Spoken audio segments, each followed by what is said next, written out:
You're listening to the Escapecast Network. It's For Mac Eyes Only, episode number 461 for November 8th, 2025. Kaiju Catastrophe. Hey everyone, welcome back to For Mac Eyes Only, the show for the Mac community, where we share our thoughts and opinions on current Mac news and events. And joining me to revisit these strange creatures of our dreams is Darren Davies. Howdy, Darren. How you doing? Howdy there. And remember, we do normally record For Mac Eyes Only live on YouTube the second and fourth Saturdays of the month. And if you would like to come hang out, if you would like to ask questions, if you would like to be part of our live studio audience, be sure to subscribe to the show at youtube.com/FMEOTV. Well, Darren, this episode kicks off our 20th season of For Mac Eyes Only. And I actually wanted to take a quick moment. Thank you. I wanted to thank everyone who got us this far throughout the years. Whether it is folks who are contributing to the blog, producing segments for the show, or taking on regular co-hosting duties, I've been lucky to have all of these folks reach out to me and say, "Hey, Mike, how can I help?"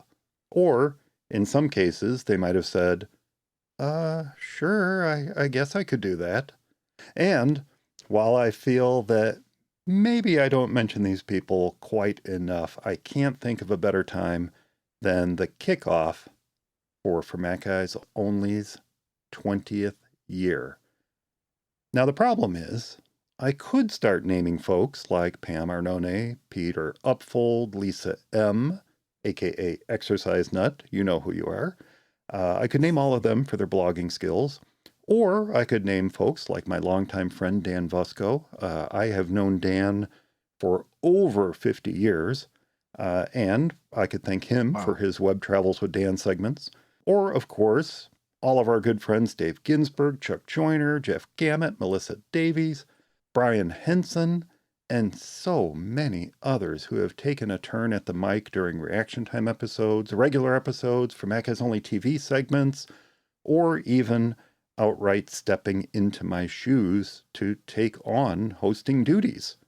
And of course, where would this show be without dear, dear friends like Barry Folk, who just happened to mention that he would be at, I think it was Podcast Expo, and somehow I convinced or roped him into doing a regular series of interviews from that trade show that he was attending. And also somehow convinced him to do or make regular For Mac Eyes Only TV appearances, as well as appear in other segments that we called On the Road with Barry Folk. And then, of course, there's that little thing that he started up called the Midwest Mac Barbecue.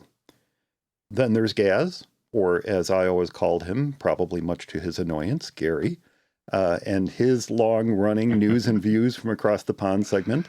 Now, I seem to recall that Gaz won the app Disco. Disco was a CD and DVD burning app, and we were doing some giveaways for our 50th episode.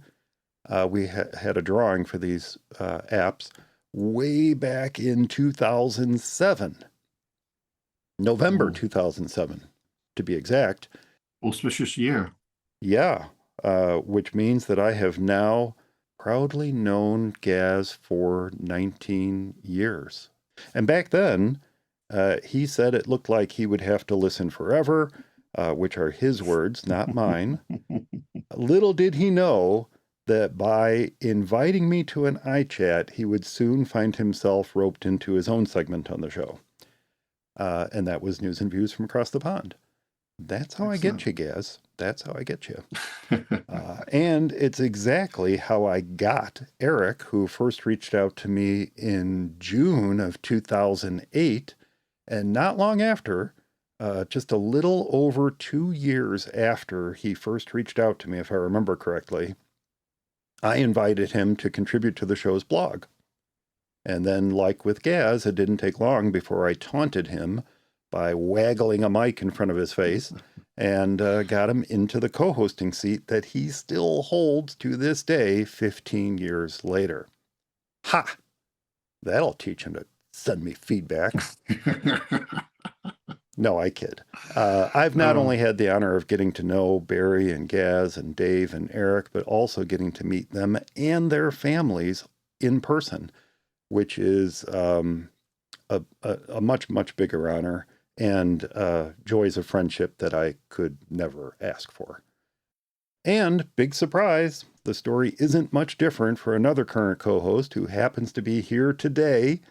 And while your path to the while your path to the co-host seat began more recently, Darren, it also started with an innocent email about. Do you remember? Do you remember what the email was about? I do. I think I was berating you for not having an iPhone and being an Android person when you were hosting a Mac show. Well, maybe. I think that was one of the. Maybe. But the first email, okay, you know what? Maybe you did. I think you did send me that now that I think about it. But the first email I thought of was running Windows on a Mac.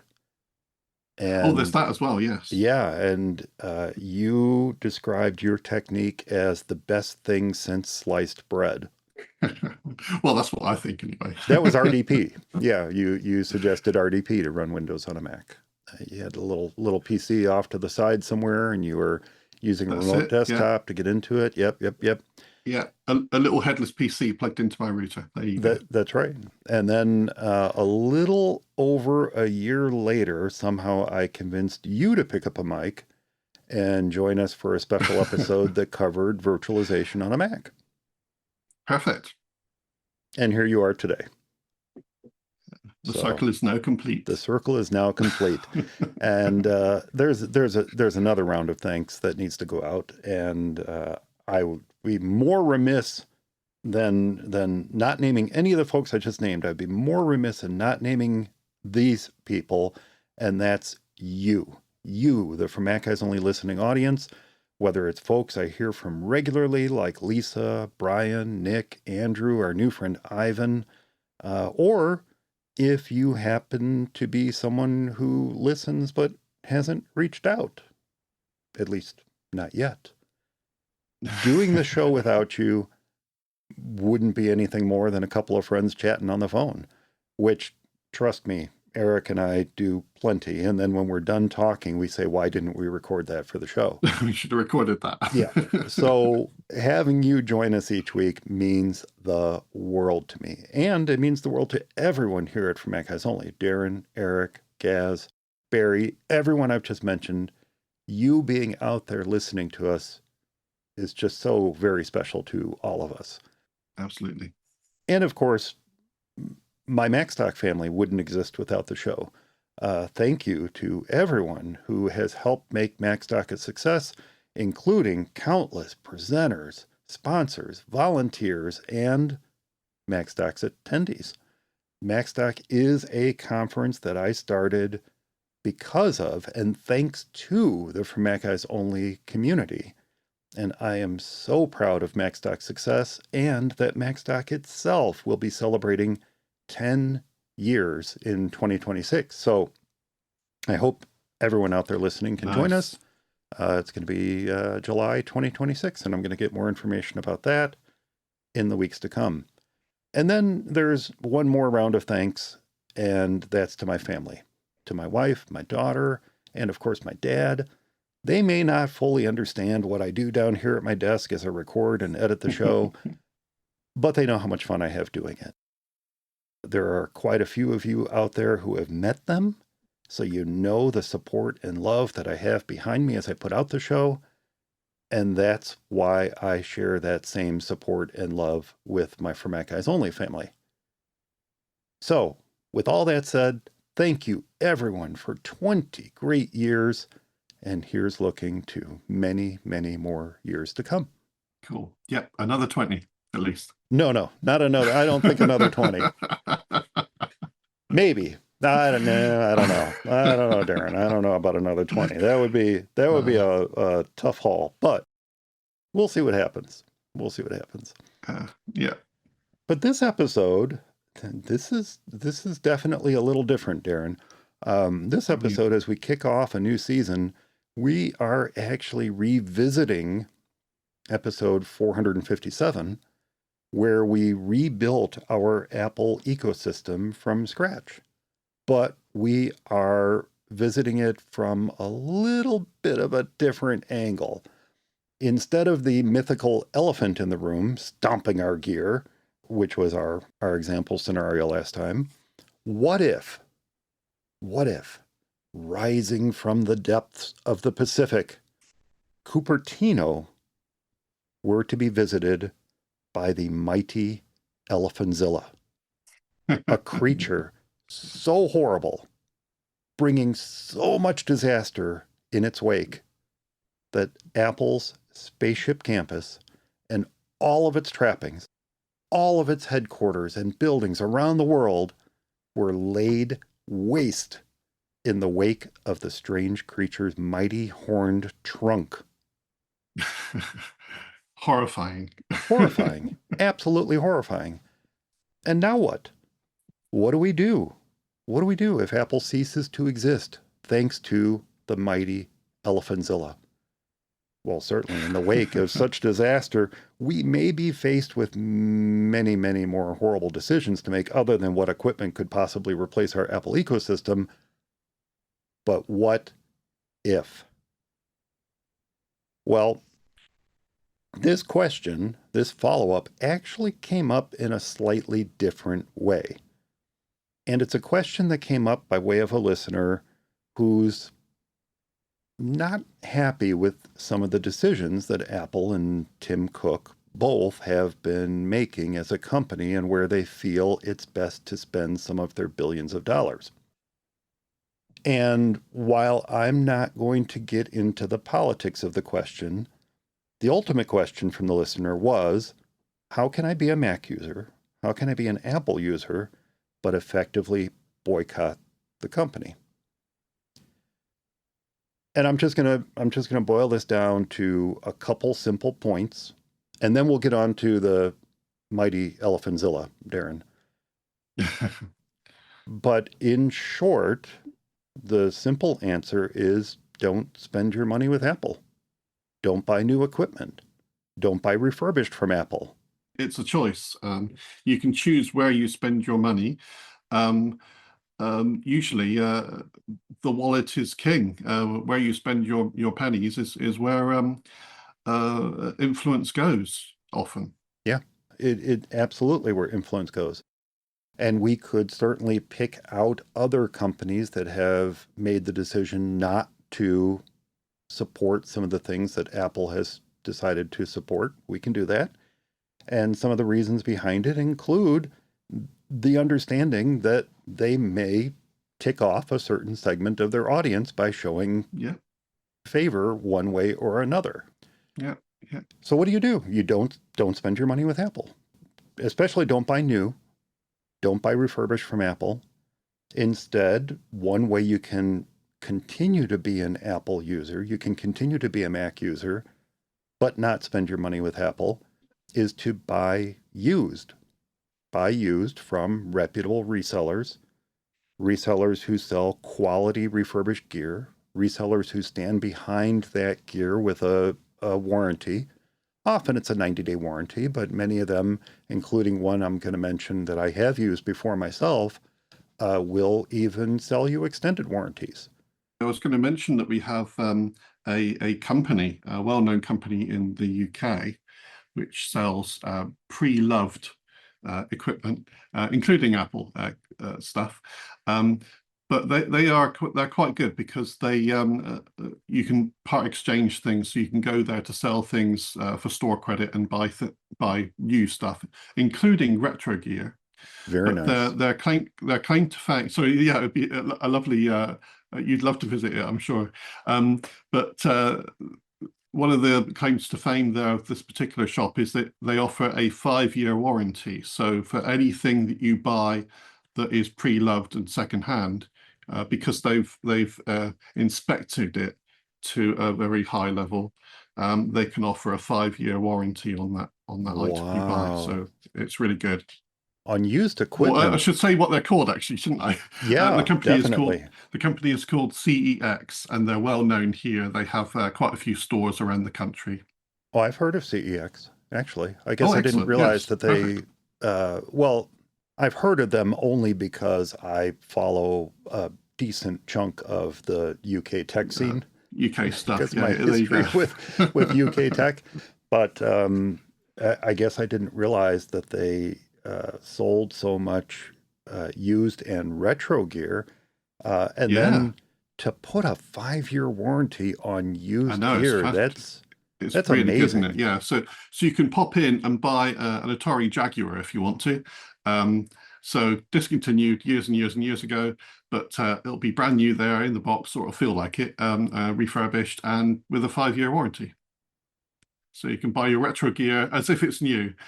I got to find out how that works. How can you give a 5-year warranty on hardware that may currently work really well, but the caps may explode on in a year? Well, that's it. They do inspect retro kit to a high degree, so they check for that. They check the board. They're like, this does this board look like it's in need of a recap, for instance? And if so, then it's not sold on as the A status. They'll put it in a lower status, like a B or a C or something like that, with a note to say that this that the board hasn't been recapped, but it's in a slightly different state. So the price has changed. So if you buy A status goods, that's the ones that have been like absolutely checked for everything, and then they're confident that it'll have a long and lasting lifetime. Wow, that's amazing. So that's one way. Don't spend your money with Apple. Buy from reputable Apple resell or Apple used gear resellers. Two that I have personally used include OWC, Otherworld Computing, and Yes, they're brilliant. Mac of all trades is another one I've used. Oh, that's a good one. Uh, it's a good name and it's a good company and they do stand behind their product when they sell it to you and it's packed really, really well when they ship it to you. You don't get original Apple boxes, obviously, but you do get, quality gear and it's packed really well and they stand behind it. And so does OWC. I think the only thing I would probably recommend when you're buying used is to make sure that you are getting not only the equipment that you're expecting, but the accessories that you're expecting. Yes, Oftentimes yeah, with used Mac resellers, and I suppose it's true for iPhone and iPad as well, but when you're dealing with used Mac resellers, often you won't necessarily get the keyboard. You won't necessarily get the mouse. You won't even, in some cases, get a power cord. So you have to go through and make sure that as you're purchasing it, it includes what you expect. And yes, if it doesn't include what you expect, there's often a tick box. Just check that box and they'll, at an extra cost, throw a keyboard or mouse or power cord or whatever into the box with it. But don't expect the full Apple treatment when buying used, but do expect quality gear. Much of that equipment, and in fact, I did check both of these resellers that I've used before we started recording. You can get Apple Silicon running Macs as current as the M4 processor. You can get recent iPhone releases, including iPhone 16s and 16 Pros, as well as current models of the Apple Watch, Apple TV, iPads, and other gear. yep, So yep, don't think that because you're buying used, you're getting something that's 5, 6, 7 years old. You might get something that's 6 months old. yeah, So, yes, you can get an older Mac. You can get a trash can Mac Pro if you want, but you can also get a modern Apple Silicon Mac if you prefer. yeah. So, ask around, get recommendations from others, visit Apple forums and ask what they use for buying used equipment. But those three that we mentioned, CEX, OWC, and Mac of all trades, are all great to purchase from. So that's one way. Buy Yep. used equipment.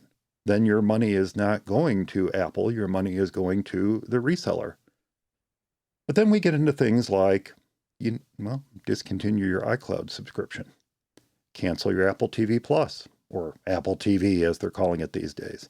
In short, just stop giving them your money. right? That would be a soft boycott. In other words, you are continuing to be an Apple user, you're continuing to be a Mac user, but you're not giving Apple your money. It does bring up some important questions. And that's where we're getting to the main topic of the show. Where do you go instead? And that's where our kaiju friend, the Mighty Elephanzilla, comes into the picture. Because if we can imagine a world without Apple, then we can also answer your question, if not in a more roundabout way. So, assuming that you want to shed all vestiges of Apple from your life, and if you don't, the used route is a good way to go. But assuming you want to shed all vestiges of Apple, where do you turn? And what can you get instead? It's just identifying what's available out there as an alternative is an interesting thought experiment in itself. Identifying what's available as an alternative, identifying something that wasn't also destroyed by the Elephanzilla, because, a lot of those companies are near each other. Yes. But more importantly, from my perspective, the goal with this thought experiment is to find something that can step in for the functionality that we're looking for, while also, and I think this is very important, while also maintaining maximum compatibility. That's the tricky. Yeah, it is tricky. But I should also say, this is not intended to be the answers, but rather just places to start. Kicking off points, as it were, to get the brain gears turning and opening the mind to exploring the myriad options that are out there. Even if you are an Apple user, I think some of the stuff, and I presume you are if you're listening to the show, some of the stuff that I'm going to mention anyway is stuff that you can adopt right now. Because the things that I'm mentioning, especially when it comes to software, apps that you might install on this alternative ecosystem, I made an effort to narrow down to apps that can currently be run on a Mac. I also see this as an opportunity to simplify my tech life. Minimalist. No, not a minimalist, but just simplify. Tech minimalism. Here we go. There are certain things that I feel I could comfortably eliminate from my ecosystem, which we did discuss in 457. But there are some things I think I could comfortably eliminate. And if I don't have the option to get an alternative, then eliminating it would be the way to simplify. So that's kind of the setup. We're not supplying answers here, just little nuggets to get you thinking about what the future might bring you in a world without Apple. And I think we can break it down into a few categories that, if we tackle them in order, might make the most sense. So the categories I came up with, Darren, and inject any that you think I missed here. But step 1, Mac replacement. What do we get to replace our Macs? 2, OS replacement. 3, app replacements. 4, cloud replacements, if you choose to go that way. Then we've got phone and tablet replacements, and then kind of everything else. So that's kind of what I broke it down to. Is there anything that you would like to add to that list before we start? Well, yeah, there would be a couple of things on my list that would come under your everything else banner, which would be more important to me. So would be not in an everything else bundle. So that would be the Apple TV, which is quite a core component to what I do for entertainment. My whole entertainment world is based around the Apple TV, so that would be quite a big thing to replace, and what to replace them with. But linked to that, also the software side, and to do with the cloud as well. I'm a big user of Apple Movies. Where would I get my movies from to play on my non-existent Apple TV then, if I was to replace that? So it's quite a big question with those two things. And the other main thing I use that's very, very difficult to find a good replacement for, especially for me, because I haven't added complexity there where I would be trying to avoid Google, so I'd be avoiding Android. So not only would I stipulate not to buy something from Apple, I'd also be stipulating not getting anything from Google either, so no Android. So that makes my third thing that I use a lot, which is iCloud Photo Library, trying to get that sort of functionality from another type of collection of devices and cloud services for photo management is very, very, very hard without either going to Apple or Google. I will disagree with you on that Okay. because it is actually one thing I thought about. Now, while this could be an episode in and of itself, I would like, no, we'll talk about it when we get to it. Yeah, okay. Yeah. Let's okay. start with hardware. Let's start with Okay. Mac replacements. Now, you've put a lot of thought into this the last couple of days. You sent me quite a long list of the types of equipment you would look at as a replacement for the Mac, assuming you couldn't get another Mac. Yes. Assuming you couldn't either get another new Mac or a used Mac, which we talked about. You put some thought into this. So not getting into the operating system side of things, what would you get for hardware? Right. So it's funnily enough, out of all the Apple kit that I have, I think replacing the iMac is potentially one of the easiest things to do. Although the alternative that I managed to find is actually more expensive.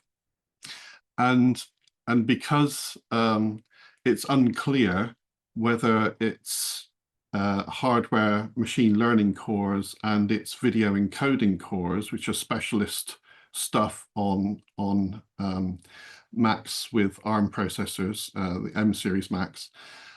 It's unclear whether any of those technologies would work at all in a replacement system. I didn't manage to find a replacement system, but not going into the OS side of things, it's tricky to think whether that replacement system will actually behave in any way, shape or form the same way as my iMac does now. So it feels like if those two things aren't able to be taken advantage of from the OS or the software I'll be running on the system, then it feels like I'd be stepping back in time by 5 years. So it's rather weird feeling to say, okay, here's a replacement bit of hardware that could potentially be similar to an iMac, but it feels at least 5 years out of date if some of the features that I'm used to won't work anymore. It's interesting that you brought up the Intel versus ARM comparison, because in the PC, okay, let's just clarify things. The Mac is a PC. The Mac is a personal computer. But yes. When it comes to Mac versus PC, what we're really talking about is the Windows and everything else side of things versus the Mac side of things. So when we say PC, we mean, in general, a broad general terms, a Windows running computer versus a Mac OS running computer. Now, the operating system that can run on PC hardware can vary quite a bit, and I know we are both going to get into that discussion. But the Intel versus ARM side of things is interesting, because my observation of the PC industry at the moment is that ARM really is not getting the traction that it's gotten on the Mac side, and that's because there isn't one driving force on the PC side to ensure that it gets pushed through. Apple is pushing through their new architecture and saying, this is it. This is all you can do. You have to either like it or lump it, which I guess is the point of this discussion. But developers, software developers, hardware developers, everybody has to embrace it because Apple says, this is what you have to do.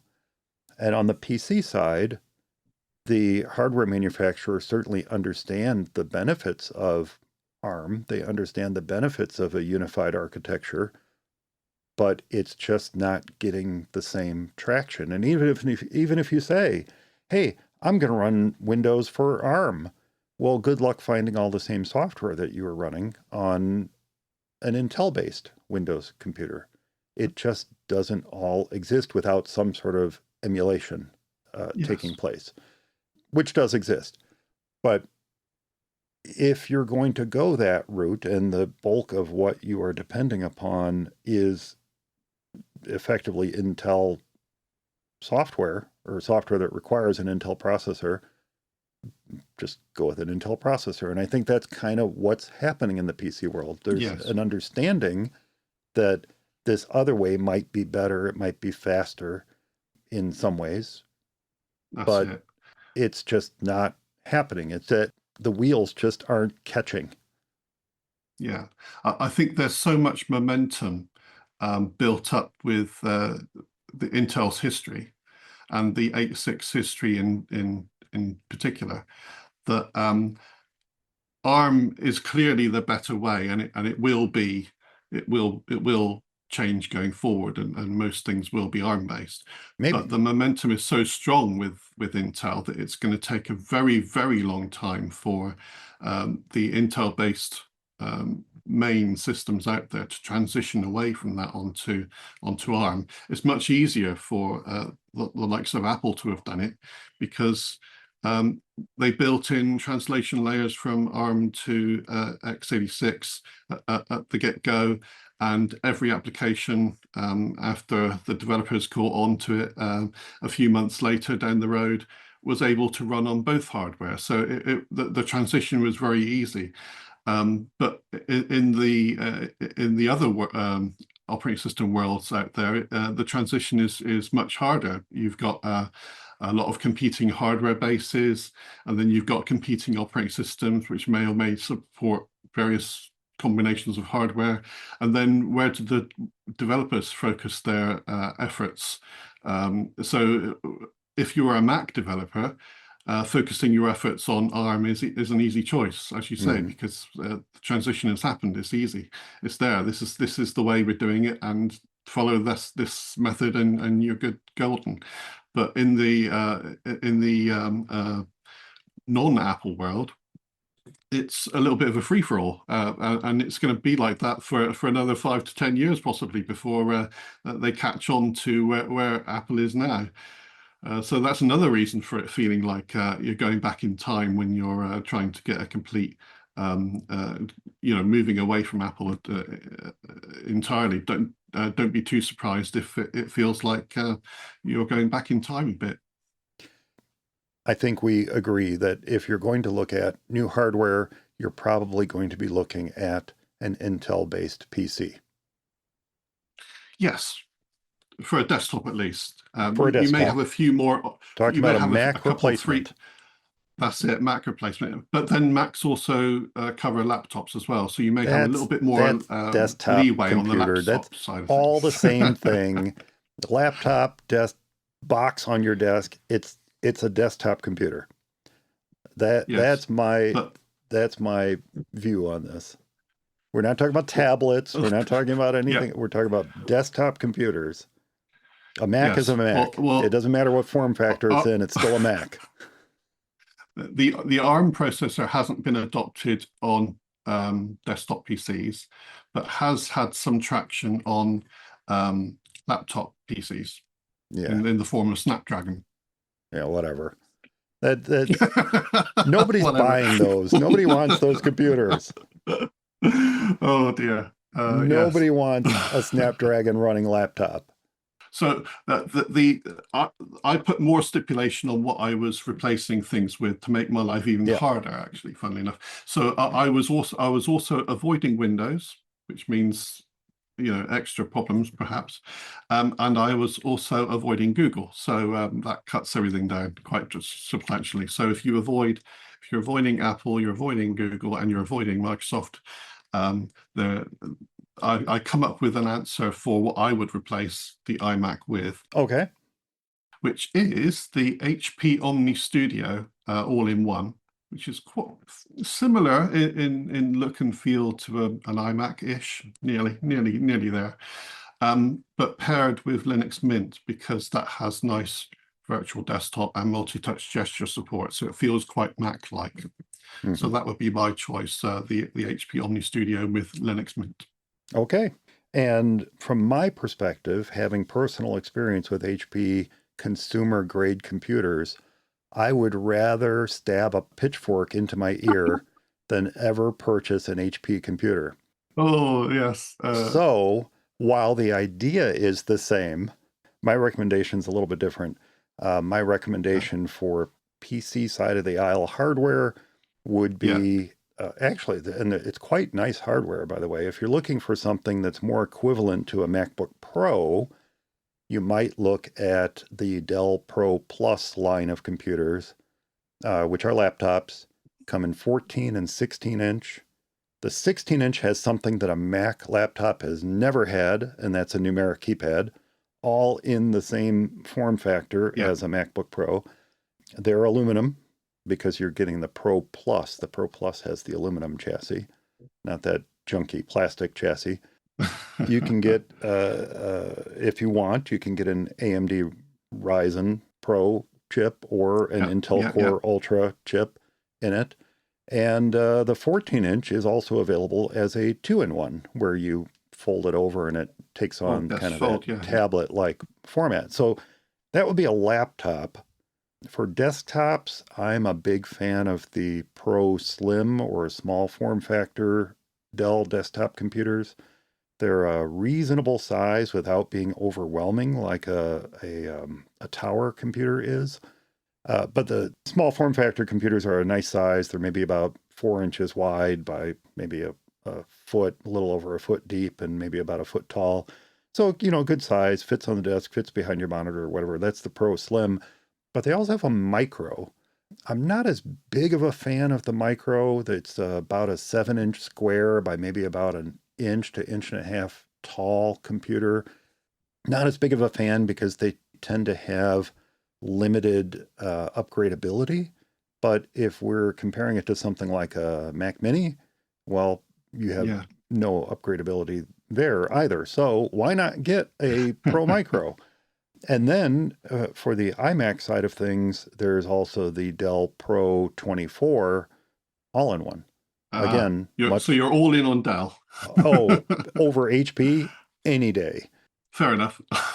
So no, it's a brand I have come to like as a PC brand. I found their support to be exemplary.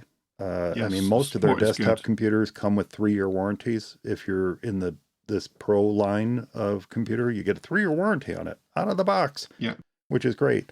Laptops typically 1 year, and they don't tend to load up their computers with a bunch of crapware like HP does. So you'd stick with Windows then?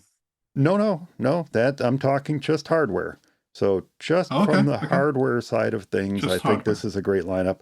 I should point out that Dell is one of the few major PC hardware manufacturers that does offer alternate operating systems on their hardware. So if you're looking for Linux, which we're going to get to in just a moment, Dell is a great brand to get a factory built and supported installation of Linux on your desktop. So but those are great PCs. Only if you like Ubuntu, but that's okay, a good choice. You just mentioned an Ubuntu derivative, so why not? I did. The thing about Mint, I love Mint. I think Mint is an excellent distro or distribution of Linux. Absolutely wonderful. The thing about it with its Cinnamon desktop is that it is more of a Windows look and feel. Yeah. So let's move on to the operating system. You mentioned Linux Mint. I think that's a great alternative operating system. I love Linux Mint. I love their color scheme, which is a green and dark gray color scheme. I love the Cinnamon desktop. I think that's great. It doesn't give you a very Mac-like experience, but it does offer very broad compatibility with hardware. Much of that thanks to its origins with being a derivative of Ubuntu. And of course, Linux Mint does put their own effort into compatibility and hardware compatibility as well. So there's that. But my pick is Ubuntu. I really love the fact that the default Ubuntu installation can be made to look and feel very much like a Mac, including the dock on the bottom and the menu bar across the top.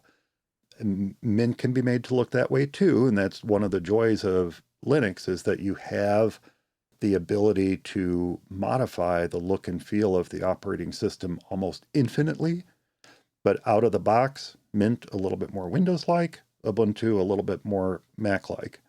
So that's why that's my pick. Mint does this as well because of the fact that they're based on Ubuntu, but there are two versions of Ubuntu to download by default. One is what they call the LTS, or the long-term support version. That is currently at version 24. And here's something that Mac users may find interesting. That comes with 5 years of security and maintenance updates free with the download. And if you become an Ubuntu Pro member, which has a free level, you get up to 12 years of security and maintenance updates with the long-term support version. So the version 24 long-term support may not be the latest and greatest, but because of its stability, Ubuntu is able to offer all these additional years of support if you opt to go with what they call Ubuntu Pro. Now, the current version, released in August, is Ubuntu 25.1, questing Quokka. Every version has a I love the names. A new animal associated with it. Yeah. Like the long-term support version, it is a little bit more similar to what we have with Mac OS, but unlike the long-term support version, you get 9 months of security and maintenance updates. So in that regard, it's much more similar to the upgrade cycle that we have with Mac OS. You're always on the latest and greatest. You just have to remember to upgrade every year instead of trusting you're expected to upgrade every year or two. Instead of trusting that you're going to get 5 years of security and maintenance, you're going to be upgrading every year to get that 9 months of security and maintenance.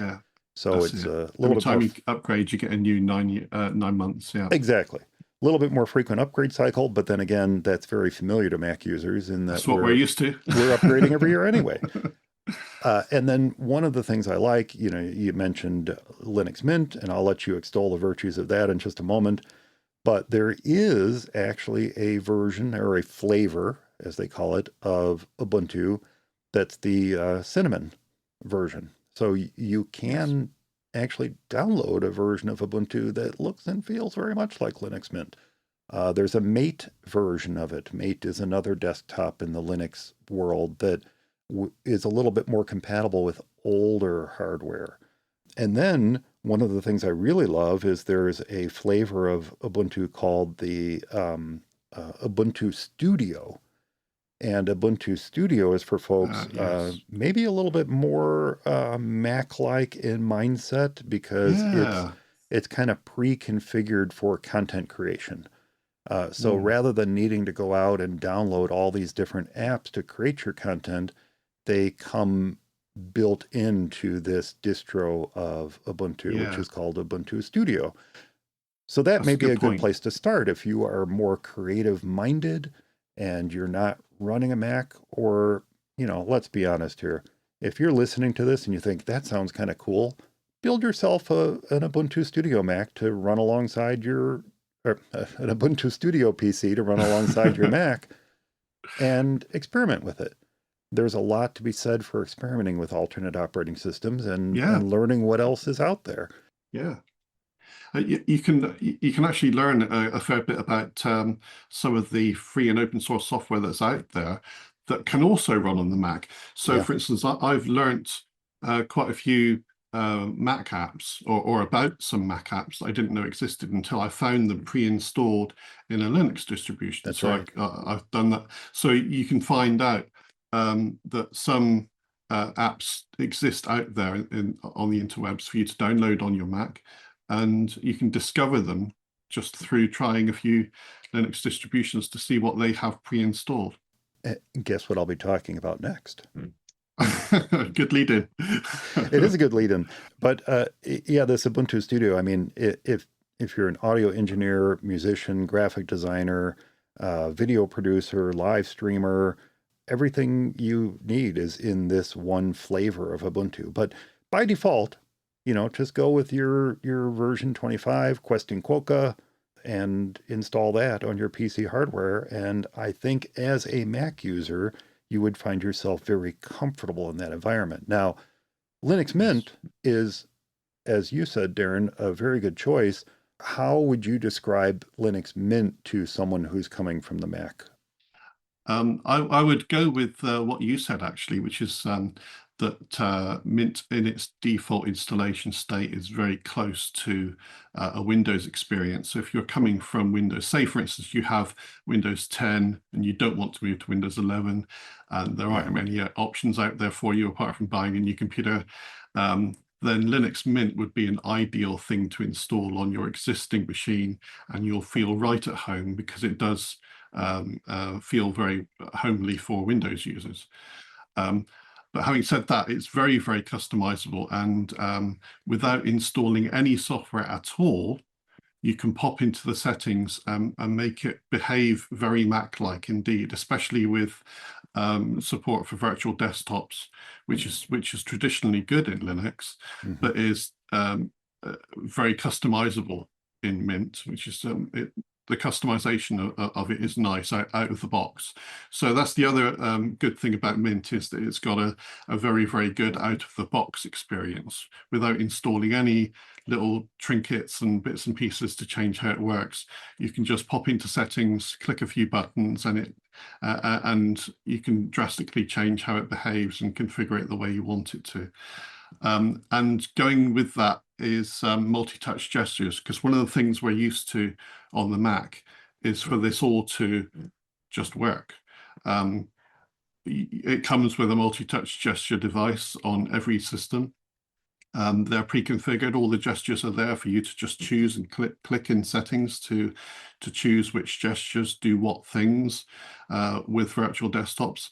And Mint is one of the only distros to have that all baked in from the get-go. So from an out-of-the-box experience, you can go in and configure your multi-touch gestures with virtual desktops without installing any software. So just go to visit your settings and you're good to go. And the other major benefit for me for Mint especially is its stability, because quite a few Linux distros have been known in the past, not mentioning any names, but have been known in the past to sort of murderize themselves when they run their own update process with their own updates, which is bad. I mean, that's the number one thing in my book. If an operating system can't survive applying its own updates, then that's it. That's the line in the sand. I've written that off the list. So Mint has proven itself to be the most stable, which is, I think, very important, just stability. And the other thing I like about Mint is linked to that is its update manager. So it has a particularly good implementation of applying new updates and discovering new updates. And it does that really seamlessly, nice and fast. It checks for updates and so on. And it guides you through installing the updates. And the update experience is better on Mint than I think on most other distributions. So that's why I like Mint.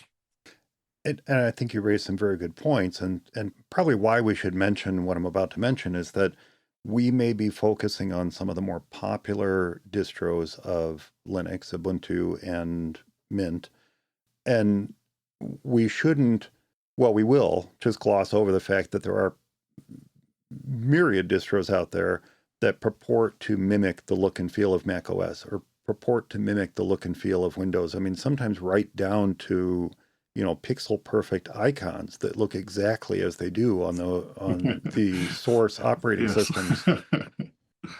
But I would strongly argue in favor of Ubuntu or Mint for all the reasons that you just gave. Their App Store ecosystems are very strong. And when you have distros that try to mimic what you get in Mac OS or mimic what you get in Windows, some of those mechanisms tend to either fall flat or become very confusing when you're thrown into an alternate way of working that doesn't feel familiar to the source operating system that they're trying to look and feel like. So hardware compatibility, upgradability, stability, and app stores are all very important to have, and both Ubuntu and Linux Mint provide that, and Yes. both provide it very, very well. So I think that's kind of where we're coming from when we mention those. Yeah, they're very common. Yeah, they may not be your favorite, but when That's you're, a good thing. it's a good thing. It's a good thing. It's a Yeah. good thing to have stability. It's a good thing to have a strong app store within the operating system. And it's a good thing to have excellent hardware support. I rarely have any issue identifying hardware with either of those operating systems. It can happen, but then again, it can happen on Windows or the Mac as well. So, as with any operating system, just be prepared for the fact that you may need to do a little research to get some weird piece of hardware or maybe a non-mainstream Wi-Fi card working in Yeah. Mint or Ubuntu or whatever distro you decide to go with.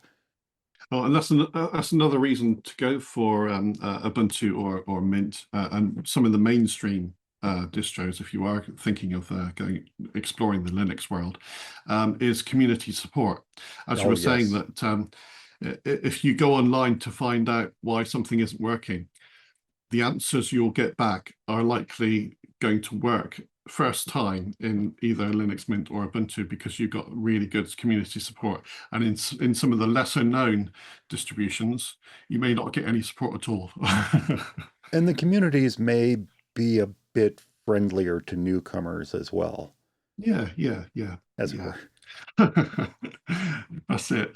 Yeah, I think you get quite a nice, a similar friendly response from those maintainers of those operating systems than you would in a similar way to you get friendly responses from the Mac community. We're very keen on helping each other, and you want to find something similar to anything you would want to move to.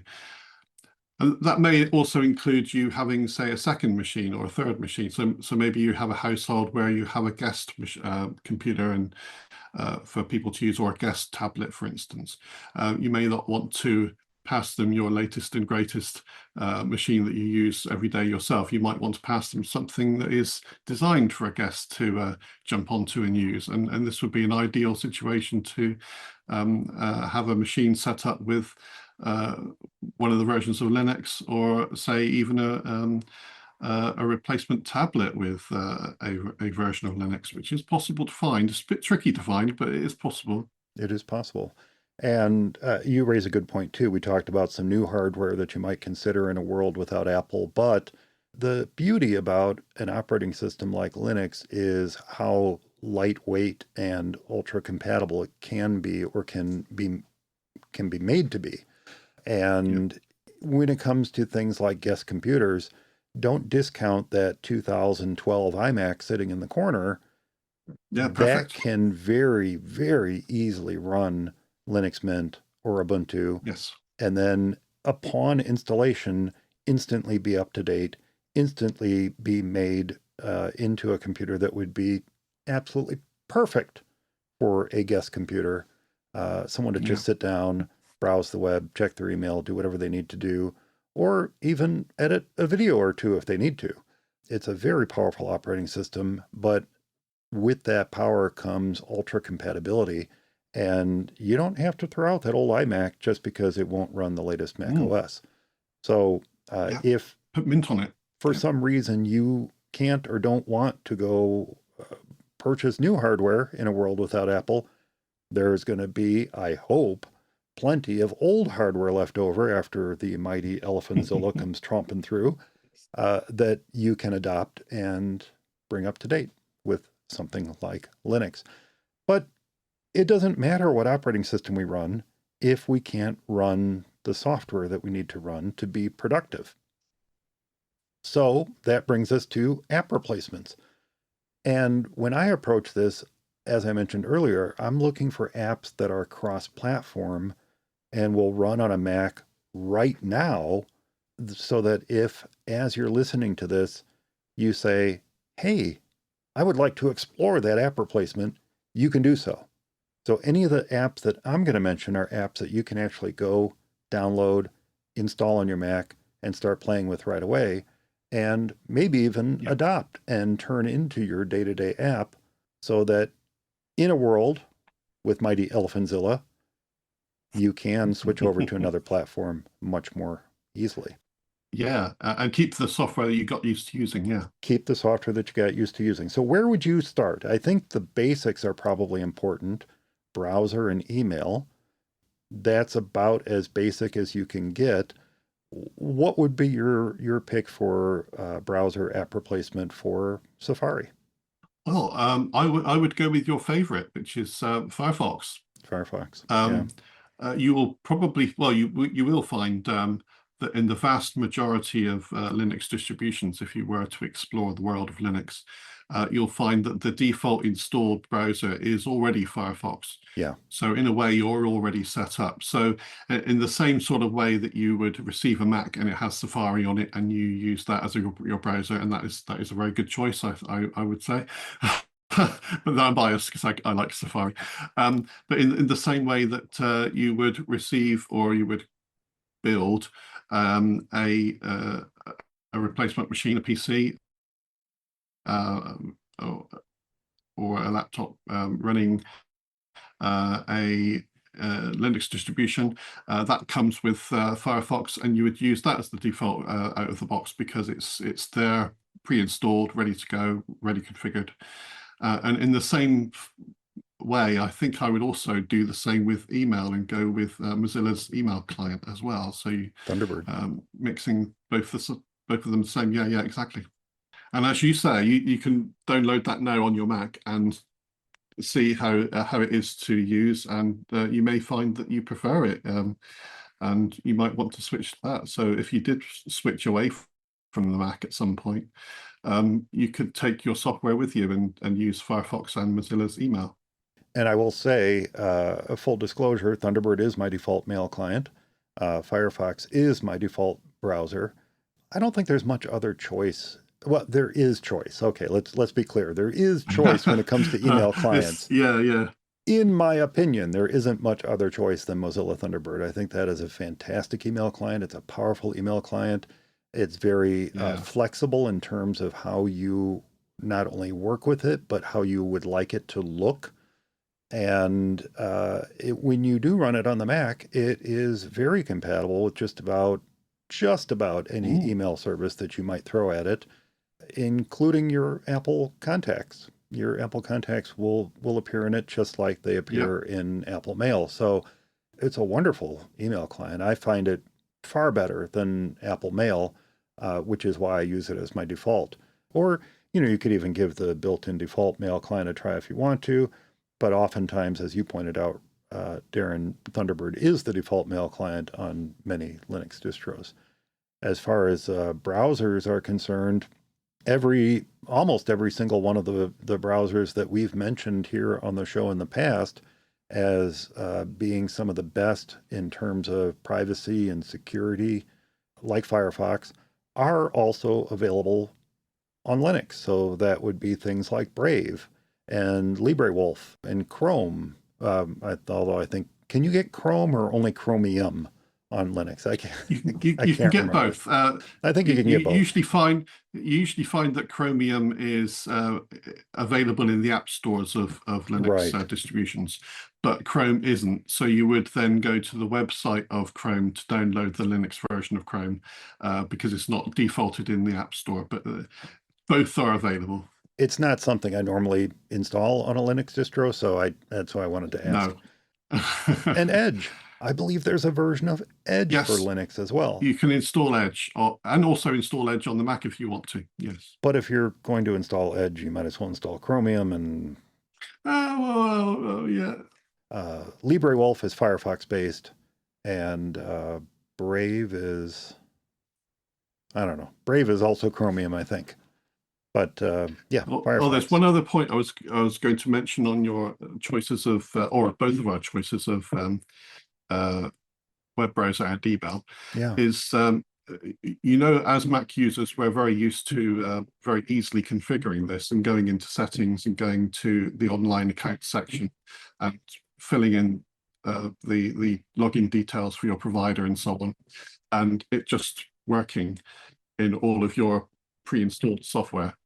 Well, that is also just to make a point that is also available in both Ubuntu and Linux Mint, where you can pop into settings and go to the online account section, fill those things in, and the pre-installed email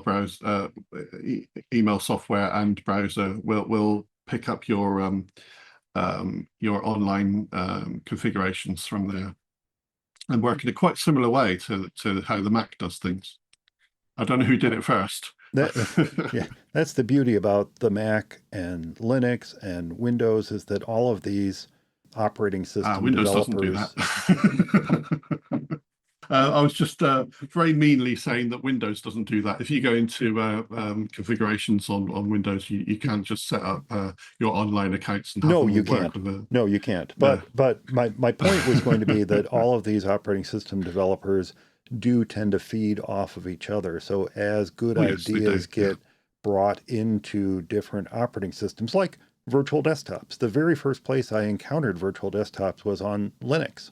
Was in Linux, yeah, absolutely. And then later OS 10, and then later, eventually, Windows. Eventually Windows. Eventually Windows. And eventually you find that most of these good ideas tend to make their way to all the operating systems. And so one of these days, Microsoft will figure out that, hey, it's a good idea to have an online account section in system settings. Maybe we should do that and support other platforms other than our own. That's it. But again, it's not in their DNA, so they kind of have to be forced into bringing it into their operating system. But Office Suite. To me, this is almost a no-brainer. Again, like Firefox and Thunderbird, LibreOffice is pretty much my go-to when it comes to Office suites.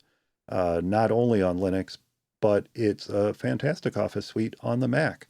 And one of the things I love about it, absolutely love about it, and one of the reasons it's a good install on a Mac, is that it can open much, much older, long dead formats, including WordPerfect and iWork. iWork 09 files can be opened in LibreOffice, WordStar. Nice. Very nice. And tons of others.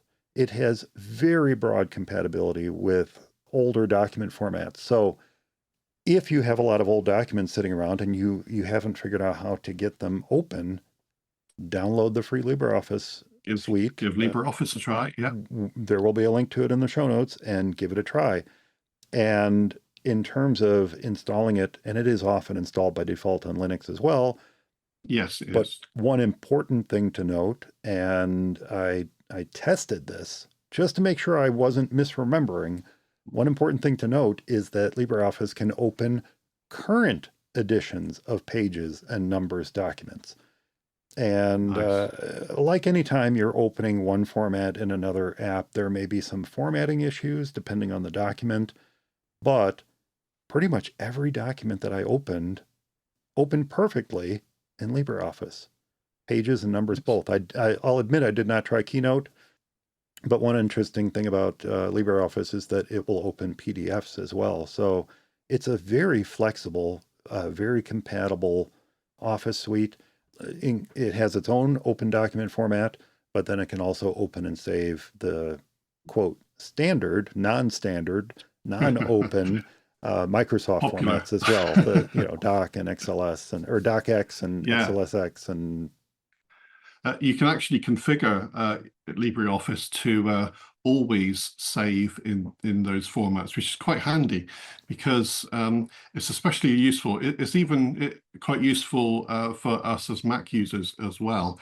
If you have to make a change to one of these files and resave it and send it back to someone so that they can change it again, resave it and send it back, then doing so in LibreOffice, where you can you can keep this file format the same throughout so there's no conversions needed. Right. And that makes the process a lot smoother if you're collaborating with someone. So for collaboration with Office formats, LibreOffice is excellent, whether you're using a Mac or whether you're using Linux.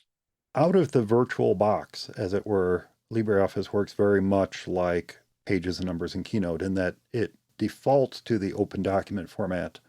And Yes. if you need to exchange documents with someone else, you need to do a save as and get it out into another format and send it to them, and then they send it back to you and blah, blah, blah, blah, all that stuff. Yeah. But if you can, as you said, set it to default in Doc or Excel or PowerPoint format, that eliminates that step. It's actually a feature I would love Pages, Numbers, and Keynotes to have, to allow me to open a Word document and then save it back out without doing the whole export process, but that will never happen. So LibreOffice is great, fantastic Office suite, free Office suite. If you have not given it a try on your Mac, it's definitely worth a download to have as an alternative to Pages and Numbers. Entirely free. I'd give it a look, libreoffice.org. Again, I'll put a link to that in the show notes. Photos is a little trickier. Photos is trickier only because Apple likes to take the pictures, all of our collective memories of times gone by, and stick them into a database. And it's a database file that, unless you know you can right-click it and show the package contents, you might think that your photos have gone in and will never come back out again. But the truth is, they're in there. They're in there in a folder called the Originals folder. And if you can export all of your pictures and get them over to your new platform, you can, especially if you export them into folders so that they're organized in some reasonable way, you can use something like Darktable or Digicam. Yes, Darktable. Darktable and Digicam are both fantastic photo management and editing tools that are open source and available on all the major platforms that you might consider downloading and giving a try. Again, not to go into major detail about them, but Darktable might be a little bit more like Lightroom, and Digicam might be a little bit more like Photos, but they're both wonderful apps, and those are probably the two I would pick. Do you have a different choice when it comes to managing photos? No, those are the two I was actually going to mention and pick myself. The only other stipulation would be, because iCloud Photo Library behaves as a cloud syncing service between multiple devices, you would have to pair your software choice there with a cloud storage so you could do the syncing. And then you would have a slight difficulty marrying that up with the phone. So if you had that software, which is excellent software, say Darktable on your Linux machine, even syncing changes and edits back to a cloud store of your photos, in a sense mimicking some of what iCloud Photo Library sort of does, you'd come unstuck a bit, because the phone would be using different software to save different files in different locations, and you might have trouble there trying to link that up to the same cloud library. You could end up with all sorts of interesting clashes going on. So it's not quite so. It's okay from looking at one device point of view and one sync location, but when you're involving lots of multiple devices, possibly multiple bits of software, and having them sync between each other, it becomes quickly painful to try and figure out how on earth to set this up. Whereas we're used to this all working out of the box for ourselves. We just buy an iPhone, buy a Mac, and whenever you take a photo, it miraculously appears on the Mac, because they're all set up to talk to each other and sync to each other out of the box. Whereas outside of Apple's world, that isn't true unless you specifically use specific bits of software on your desktop. Yes, that's a good point. And the thought that occurs to me is that we have been told that this is the way we want to work, and so we work that way. But traditionally, we don't work that way. Traditionally, we have offloaded our photos to one primary computer, and then that's where the photo library was, and we managed those photos with something like iPhoto or Digicam or Darktable. Now, to your point, though, of syncing, and we'll talk about cloud replacements in just a little bit, but most, if not all, cloud replacement services will sync your files, including your photos, to one particular location on your computer. So if you are running a cloud replacement service app on your phone, and that is syncing to that service, and then you are likewise syncing from that service to your computer, that data, those photos in particular, will be syncing to a folder on your computer. And then with Digicam or Darktable, you can simply point to that folder as your default. So unlike photos, they don't depend upon a monolithic data file or data library to store all your pictures. You can point them anywhere on your computer that you'd like to. So if you're syncing to a particular folder on your computer, you can then point Digicam or Darktable to that folder and then edit and maintain those photos just like you would if they were in a photos library. It is different. It's a different process, but you can kind of mimic the look and feel of photos and syncing to iCloud by using an alternative cloud service and syncing to a particular location on your computer first, then pointing your photo management tool to it. Most photo management tools don't work like photos.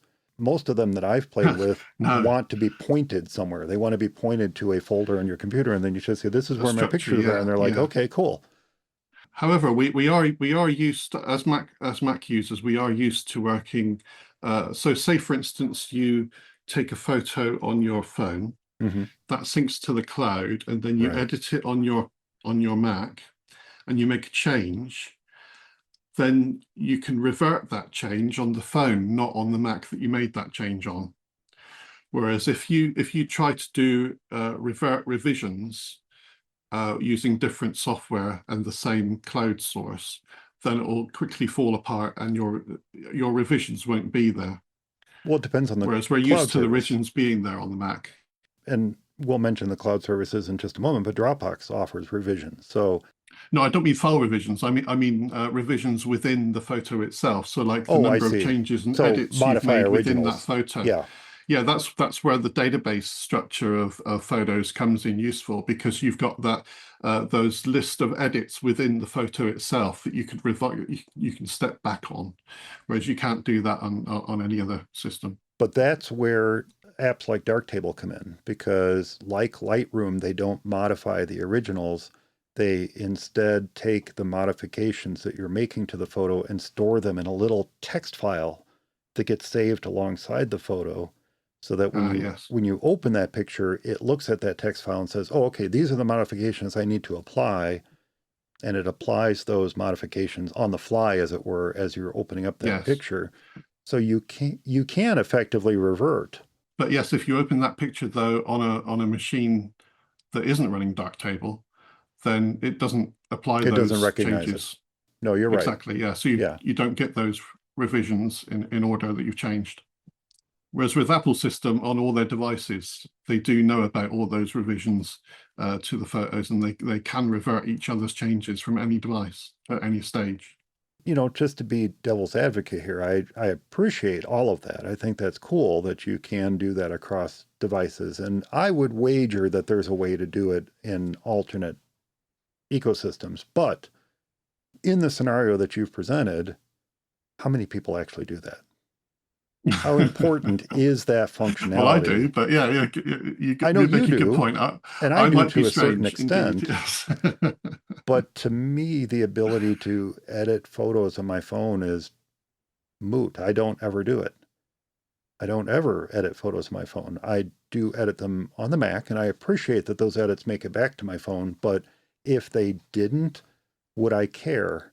And I think the answer is no, I wouldn't care.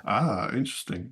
When iCloud Photo Library first came out, I was amazed because I was looking for some sort of way of doing this sort of thing. And lo and behold, when Apple announced Archive Photo Library and what it's capable of, it was like, oh, this is photography nirvana. This is amazing. This is what I've been hoping for and trying to look for and implement for years, and I've never managed to do it properly. So yeah, I mean, you're right though. If you are able to run a Darktable compatible version on a mobile device, say you had an iPad equivalent as well, because I do a lot of photo editing on the iPad too, so not just on the Mac but also the iPad, and between the two of them staying in sync with all their changes. If you were able to run Darktable on more than just the desktop, then that would be pretty good, because it would pick up those changes in that text file that you were mentioning. Which brings up another excellent point. If that type of functionality is super important to you, then maybe Darktable or Digicam are not the best solution, and instead the best solution is to look at the, let's be honest, myriad cloud photo services that are out there that are not iCloud photos that you do upload your pictures to and do track revisions. And then all you need is a browser. Or in the case of iOS or Android or whatever, an equivalent app that would recognize those changes. And that's probably it. And perhaps one of the solutions that I'm going to mention for cloud services in just a bit would be the answer to that. And that would be worth investigating to see if it is. So photos. There are standalone apps you can get to run on your alternate platform that would do the job, but might fall short in certain areas like revisions and the ability to not modify originals unless you come up with some new way of working that's not maybe quite as seamless as Apple's way of working. That's it. You'd have to figure out a new workflow for that. But when it comes to editing photos, let's see what I did there. When it comes to editing photos, some of the creative apps you might look at, and all of these are Mac compatible, by the way. Some of the creative apps you might look at would be GIMP for photo and bitmap manipulation, Inkscape for vector art, and Scribus for desktop publishing. Now, all of those have been around forever. They are well supported. They have excellent communities surrounding them. And many of them, including GIMP, have a wonderful ecosystem of third-party add-ons that you can install in them. In some cases, you can even install Photoshop add-ons into them and take advantage of those. So those are three great choices for that trifecta of photo editing, vector editing, and desktop publishing. In my case, I use the Affinity apps, Affinity Photo, Designer, and Publisher, which are now just called Affinity, by the way, which plenty of podcasts have talked about. I thought about talking about it, but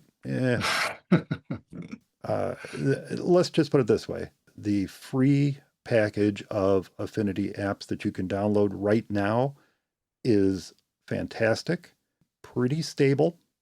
The biggest difference is that it has a new file format and you can't save back, but that's not unusual for an app of this type.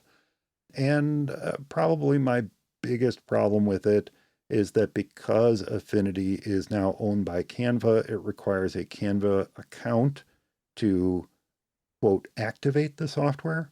But once you've signed in with that account, you do not need to stay online. You do not need the account to use the software. You do not need to pay anything to Canva to use the software. It's completely free. Even before, at $150 for the suite of apps, it was a wonderful deal. You can't beat free. And best of all, if you do have the old apps, you can keep those on your Mac. You can run them alongside the new app. And I think the only other issue I had with it, and this was the issue whenever I upgraded Adobe's Creative Suite, whenever I upgraded the Affinity apps in the past, they do not bring forward your preferences for how you like your tools to be arranged on screen. So fair enough. Yeah. My quick tip there is Mm. open up your old apps, take a screenshot of what they look like, Yes. import that screenshot into the new app, and then use that screenshot as a basis for lining up your tools the way that you like them in the new Affinity suite. Ah, yes. Well, I must do that myself. I must do that myself because I've got the I've got Affinity Photo, but I need to download the new one and Yeah. exactly do what Yeah. you suggest. I had all three before. I loved all three before. And there are some features, and we'll delve into this in a future episode, but there are some features of the new Cool. Affinity app that just were not there in the previous apps that folks had been asking for years, and it's finally there. So lots of cool stuff in it. Definitely worth getting.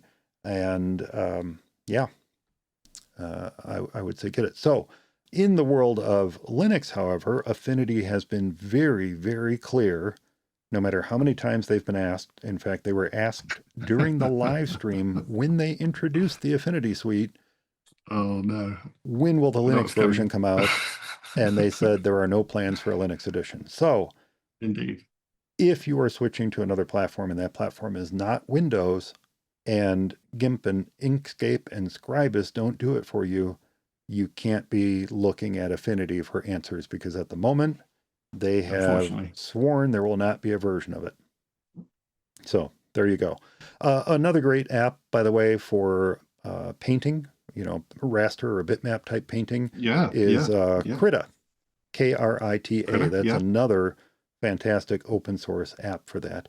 And then other creative apps you might consider. Some of these come with that Ubuntu Studio. Some of them do not. I was just kind of going through a list in my head of what is Mac compatible and might be a great choice in this alternative world of ours. Would be Audacity, which I do use for audio editing. Ardor, Mm. Ardor, Ardor, which is also a DAW for Right. editing audio. Kden Live, or KDEN Live. Kden Yeah. Live, I don't know how you Caden pronounce it. Live, yeah, that's it. That's Video for editor. video editing. So that would be your iMovie / Final Cut Pro replacement. Or perhaps an even better analog to Final Cut Pro would be DaVinci Resolve, which itself is not, to my Yeah. knowledge, If open you can install source. it. Oh, it installs very easily. I've never had any On trouble some installing it. some Linux distributions, it can be a challenge where you end up with a black screen and your computer never turning on again. Another good reason to stick with Ubuntu or Linux Mint or something that is going to be well known by the developers and well supported. But Exactly. Yes. DaVinci Resolve is another great choice, and that's from Blackmagic Fabulous choice. Design. And then for something like I'm using here, Ecamm Live. Obviously, Ecamm Live is a Mac app, and I would be very sad if I could no longer run it. But OBS Studio would be your open source Yep. alternative to something like Ecamm Yep. Live. And then, heck, let's not forget that Blender, which is an amazing 3D content creation suite, is available on Linux as well. So Absolutely. You can make your next feature film your next feature film in 3D. Be the next in 3D in Pixar. Blender. Yes. Yeah, be the Absolutely. next You can be Steve the next Jobs at Pixar. Pixar. Yeah, and get Blender. But what else would you add to that list before we move on to cloud replacements, Well, Darren? this is the tricky thing because I think you've exhausted everything there. I Oh, think no. you've managed to cover pretty much everything. I can't think of anything else now. I'm sorry. So I had a couple other things to talk about first in terms of cloud replacements, but if you're looking for a replacement for Apple Music, would Amazon Music be your Yes. choice? Yes. Okay. Well, that Simple conversation's answer. over. Photos. So we've been talking about photos. We've been talking about services that you can sync your photos to.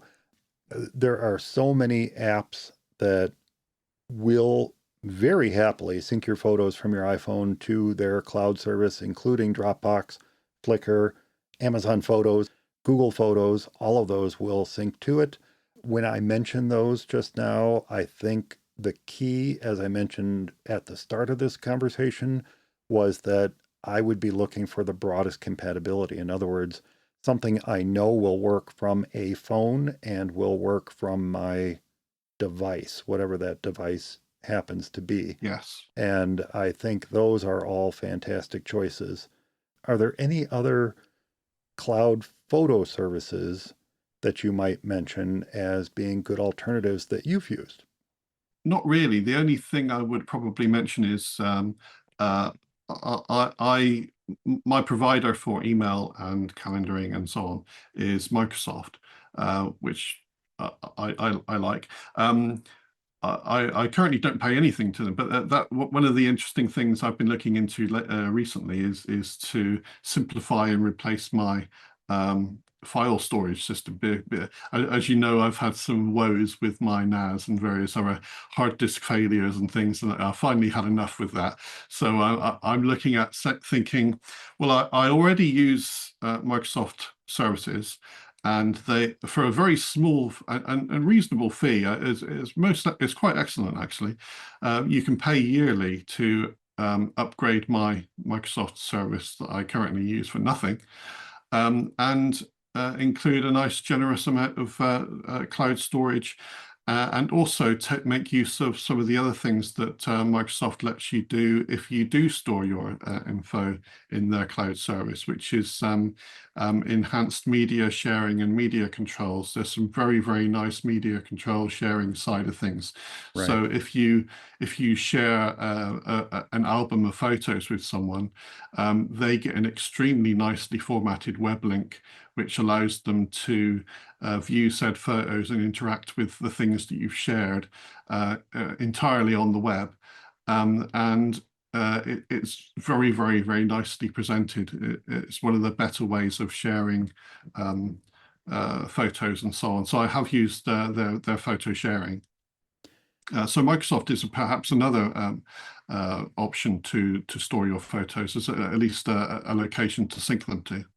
I am never endingly tickled that you absolutely refuse to use something like Google Workspace, but you will instead use Microsoft. And I'm kind of the reverse. I would much rather use Google Workspace than ever use Microsoft's cloud service. But that said, those are personal preferences. Those are preferences that have been built up over many, many years of being in the tech industry and developing these visceral responses towards certain services that may not be warranted anymore in 2025. And yet, like my disdain for HP personal computers, that is based upon my experience with HP personal computers from 15 years ago.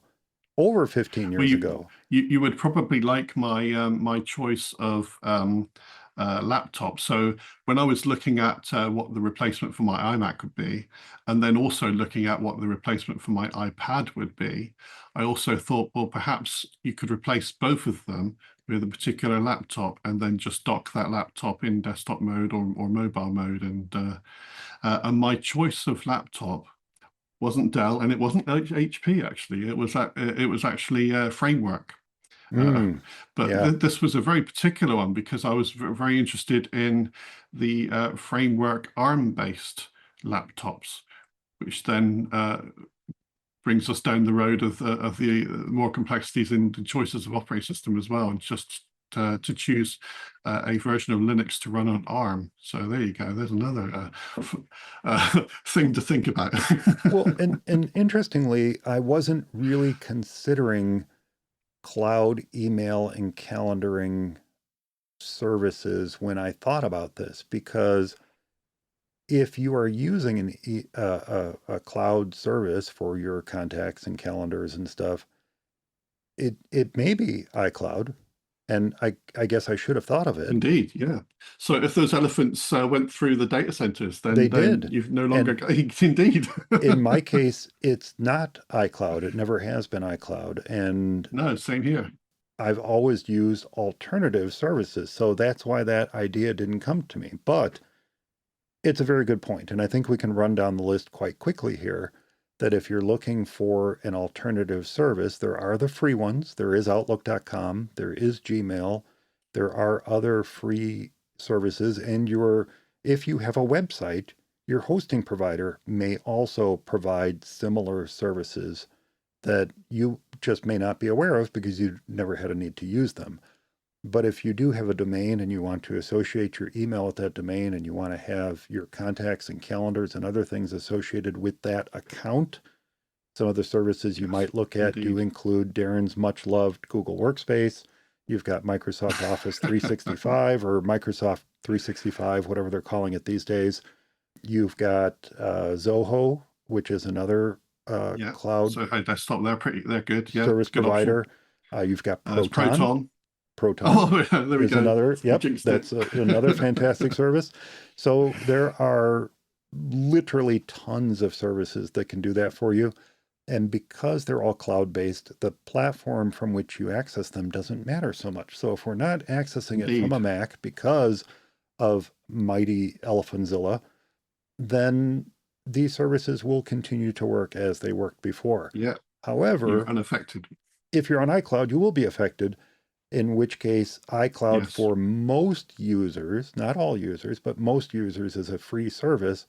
So in that case, you would be looking at an alternative free service. And to keep things simple and without going down the mighty rat hole of all the different free email services that are out there. Wow. Some simple ones would be Gmail and Outlook.com and even Yahoo if you care to endanger your data. No, I'm not a fan of Yahoo's services, but yeah, I know what you mean. One of the things you do have to be careful of is your internet provider's service, because often it looks like they provide things like that, but when you look into it, they only provide an email inbox. They don't provide calendaring, syncing services or contact services to go with it. Some of them will just provide email only, and I don't know about you, but I like to have my email, calendaring and contacts together in one service rather than spread them across different services. And I will only comment that is changing, that more and more providers are offering those additional services, sometimes in partnership with Microsoft or Google, admittedly. But I recently discovered that one of the cloud virtual private server services that I use with my clients is also offering a pro level email as well as like a whole suite of applications, including calendaring and contacts and things like that. So sometimes they'll surprise you. And the cost is often much, much lower than it would be for Google Workspace or Microsoft 365, which are going up and up and up in price, all in the name of AI, because they think we all want it and we don't, but they're charging us more because they offer it. So people leaving Google Workspace and leaving Microsoft 365 is more often because the prices are going up and they're finding these alternative services that often work better, at least work the same, but often work better and yet provide the same or similar functionality. So lots of services out there. The research into them is up to you as a user, but that's definitely what I'd look at in terms of cloud services. And do make sure you look into the tiers of what you're paying for, because you may have a cheaper option that you can move to. Exactly. Not even increasing storage space. Sometimes you might, say for instance, I watched a video from someone who was paying for Office 365 because they thought they needed the Office apps locally installed on their computer, but they barely used them. But they didn't realize that there was a cheaper tier that offers those in the cloud instead for much less money. So you could save an awful lot of money and still have a paid for mail service and also paid for cloud storage, but without the need for downloading the Office apps to your computer, because there's a cheaper tier available. They just weren't aware of the different tiers that you could choose. Yeah, that is one company that's very good about being as opaque as possible when it comes to what their different tiers provide. Of course. and Google's another one. I will admit, Google's another one. Yes. File storage. File storage is another tricky bit. Almost seems like it might be easier.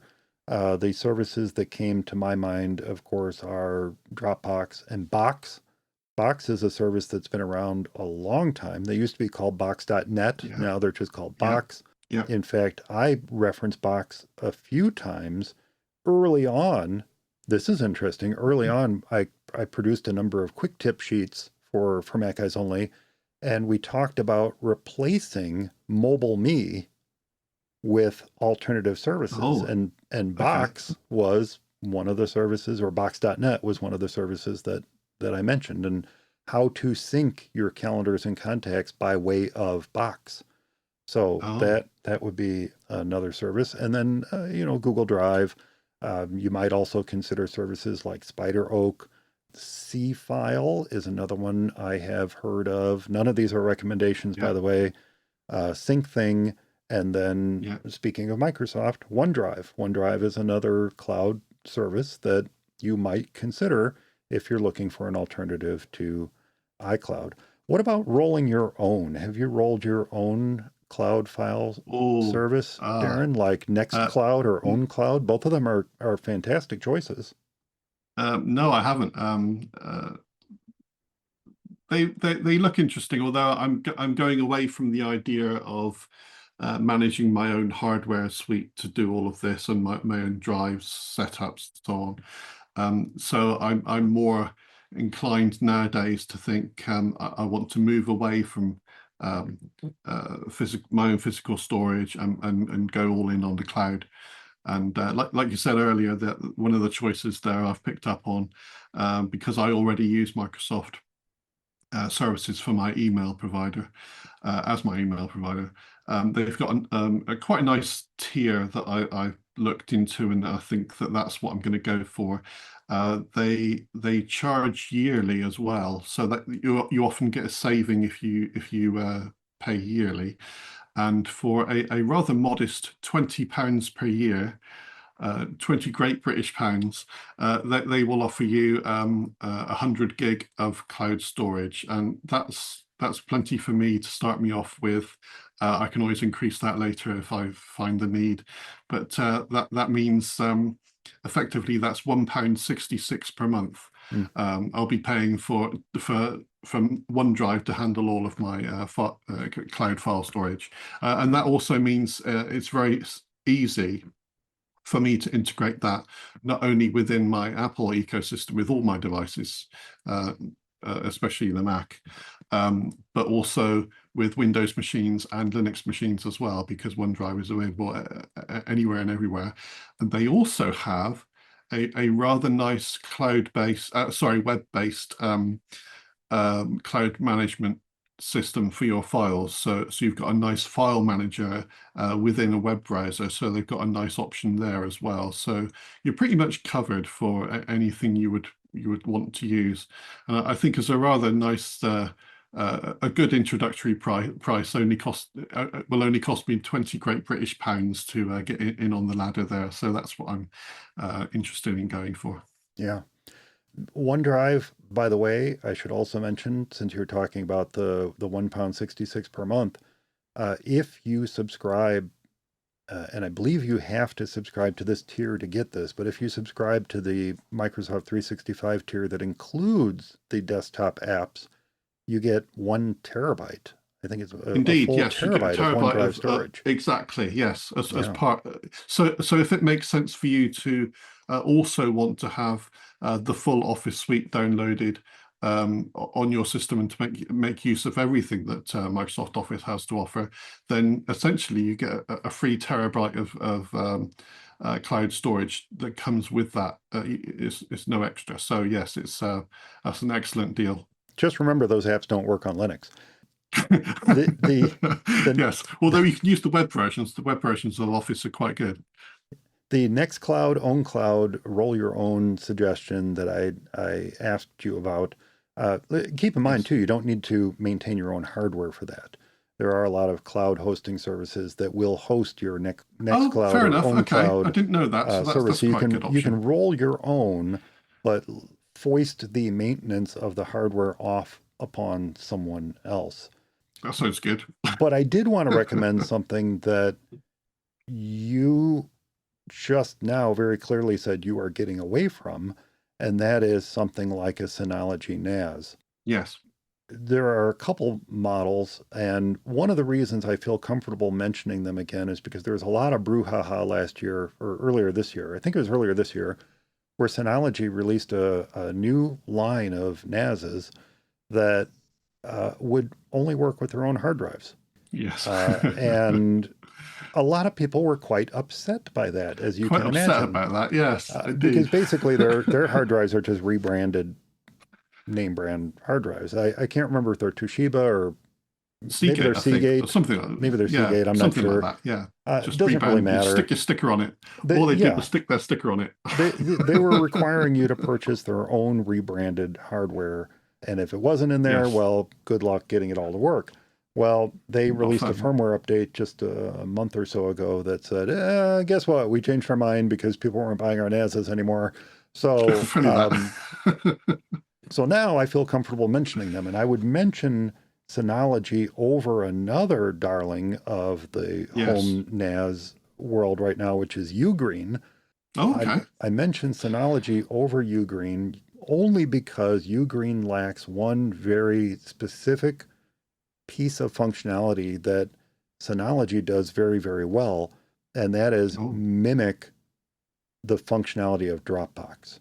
By installing the Synology Drive app on your Mac and your phone and or your Windows computer or whatnot, host your own cloud. Yeah, you get your own file storage that works very much like Dropbox does, or Box or Google Drive or any of those, and even integrates very, very nicely into the location section of the Finder.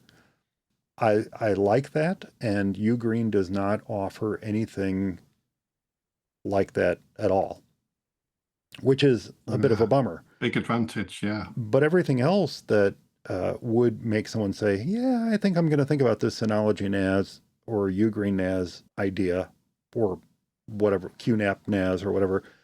Somebody that might think about it, you know, the mimicking of something like Google Photos or Flickr or, you know, any of these Amazon Photos or any of these cloud photo storage services where the photos on your phone are automatically syncing there and then can be synced back to your primary computing device. That functionality is there. The file storage is there. The contact and calendar and mail you can even host on it if you want to.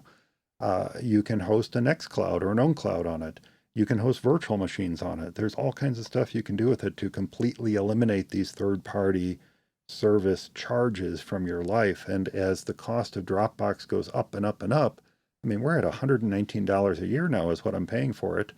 And I would very happily give that up if I could apply that $119 a year towards hardware that I own and can maintain and can assure is running and backed up. So in terms, and Office apps. There's even a cloud-based Office apps that you can run off your Synology NAS. So there's lots of stuff you can do with it that you might have to use multiple alternate services for and would make a great alternative for iCloud, for example, including music libraries. You can do that too. And movie libraries. Music that's and one thing movies, I was going to ask, actually. And all this stuff. You can do all of that when you have your own, effectively a mini server. You know, it's a little tiny toaster-sized server that you're running in your house. Yeah. It's not the cheapest thing in the world, because your hardware is going to start somewhere around $400 plus the drives, plus a backup drive, because don't forget, it's a computer. You need to back it up just like you would any other computer. Don't trust backing up to the cloud.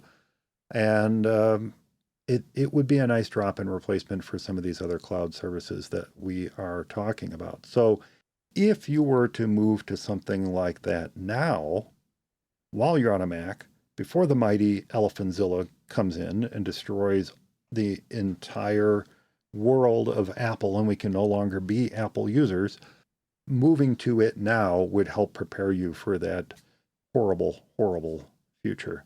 Did I mention that the mighty Elephanzilla can also spit fire from its trunk. I didn't mention that, but Oh it my can. God. No. It can. So this is, it's a world that we may not want to live in, but it's a world we may have to live in. No, we might end up with bigger problems than just the lack of Apple if such elephants existed. I'm thinking so. So that's an alternative. That is an episode in and of itself. But moving on from that, to wrap up the conversation or move on to the next phase of the conversation, I know you wanted to talk about phones. And okay. Yes, that's the tricky one. Yeah. it can be tricky. I don't think it's as tricky as you might make it out to be. And I do have a question for you about one particular aspect of this that you brought up before we started recording. But this is one of the areas where I feel like I could greatly simplify my life. I don't need a smartphone.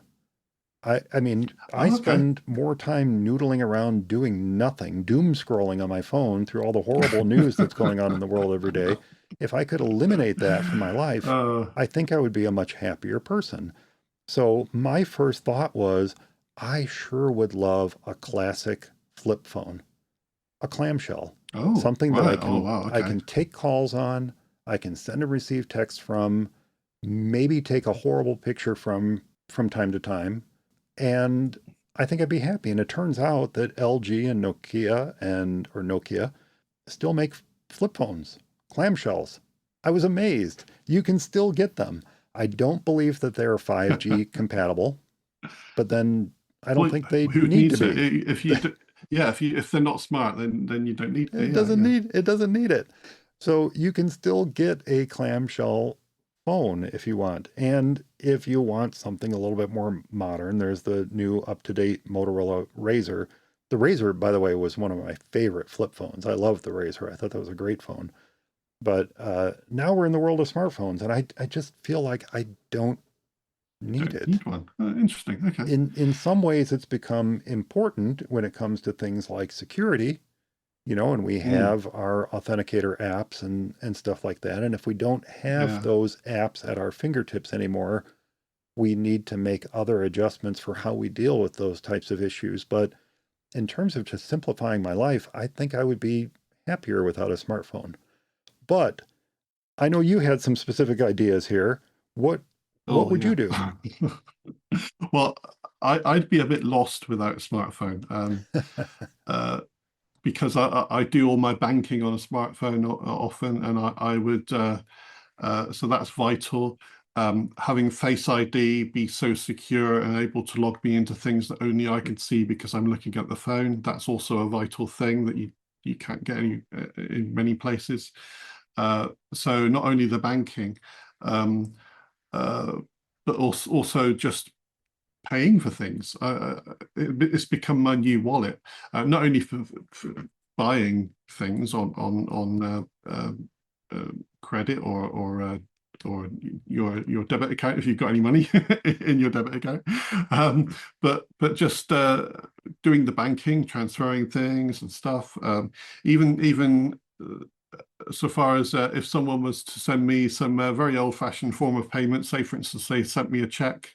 I can take a photo of the check with my smartphone and get it uploaded into my bank account there and then. So the convenience of having a smartphone is, and also all the apps, able to get into places and sign up for things. And I'd be very distressed without a smartphone. And don't get me wrong, I do all of those things, every single one of those things, and every single one of those things I would need to find a workaround for. But if I could, like, I don't know, actually walking into a bank to do banking. Oh my God. I know, right? The wallet is certainly an important component of it, and it is something I miss, and I would miss the 2% cash back from the Apple Card, certainly. But just in terms of simplify, I can mimic the same thing. I can have all the features of a smartphone by just uninstalling Flipboard and Apple News. If I got rid of Flipboard and Apple News, I would no longer be doom scrolling. It would all be gone. So that's what I need to do in truth. So in the real world, we need a smartphone. And going back to my original idea of maintaining the broadest compatibility and the widest feature set of stuff that I'm used to doing now on the iPhone, the no-brainer, it would seem, would be a Google Pixel. And that would, of course, mean Android. Now, there are alternatives to that. And the question I have for you, and I'll just start with this question, is why such a hatred for Android? I've used it for many, many years, and I never had a problem with it. I never had security issues with it. Yes. Now you're asking. As it has gone on and new versions have been released, some of the concerns in the past have been addressed. But then the same is true of iOS. So no, this is probably where we differ slightly. This is where we probably differ. See, I think the difference here is I feel it's the user's responsibility to not download malicious software. I feel that the user should be questioning, do I really need this software that I'm being told I need? And if they don't need it, then don't download and install it. It's quite simple. But I believe your viewpoint is, and I know you'll correct me when I'm wrong, I believe your viewpoint is that the user should be shielded from that kind of stuff if it's offered. And it's not all malicious. To me, Facebook is malicious. And I purposely do not install it. I do not install it. I do not want it. And we find out later the malicious stuff it does, like digging into your photos and pulling them out and analyzing them for their AI and all that. Great. I don't have to worry about that. I never installed it. So to me, it's the user's responsibility. I do agree that Google and Apple and others who maintain app stores have a certain level of responsibility to screen for malicious software before they make it available to the public. But that is a very difficult task, which is why it slips into the Apple App Store as well. It's a difficult task. And Google is doing a better job of it. Apple is doing the best job that they can do, which is why it's such a nice, neat, clean app store to download apps from. But why a hatred for Android, which itself is a secure operating system? Well, a lot of it is historical, but I probably wouldn't want to go into all the reasons, because I have probably an 18-point list of all the things I dislike about Google. So what I'll do, I'll send you the list one day, and that might be an interesting trigger for future another episode. A future episode, indeed, like perhaps a Why I Hate Google episode or something like that. But yes, it is a me thing. I do admit not everyone will definitely feel the way I do about using Google and their services and so on. So, I mean, I was looking into the phone situation and what I would buy, because I have my own self-inflicted restrictions there. So if Apple was not an option and Android was also not an option, because I've discounted the Google idea, and also any other options that were the only option to me available would be some sort of custom ROM type phone based situation, or Linux. And there just happens to be a fairly nice, not on the same level as Apple phones, for instance, and even the lowest version doesn't even come close. But there are some options that are very interesting, because they're based on Ubuntu Touch, which is a nice touch-based version of Ubuntu, which feeds in now nicely you like with Ubuntu. Oh, Ubuntu is fabulous now. I'm Yes, kidding. I'm kidding. That's true. So that was an option. There are Ubuntu Touch-based phones available, although I think there's only about a couple, so you don't get much of a choice.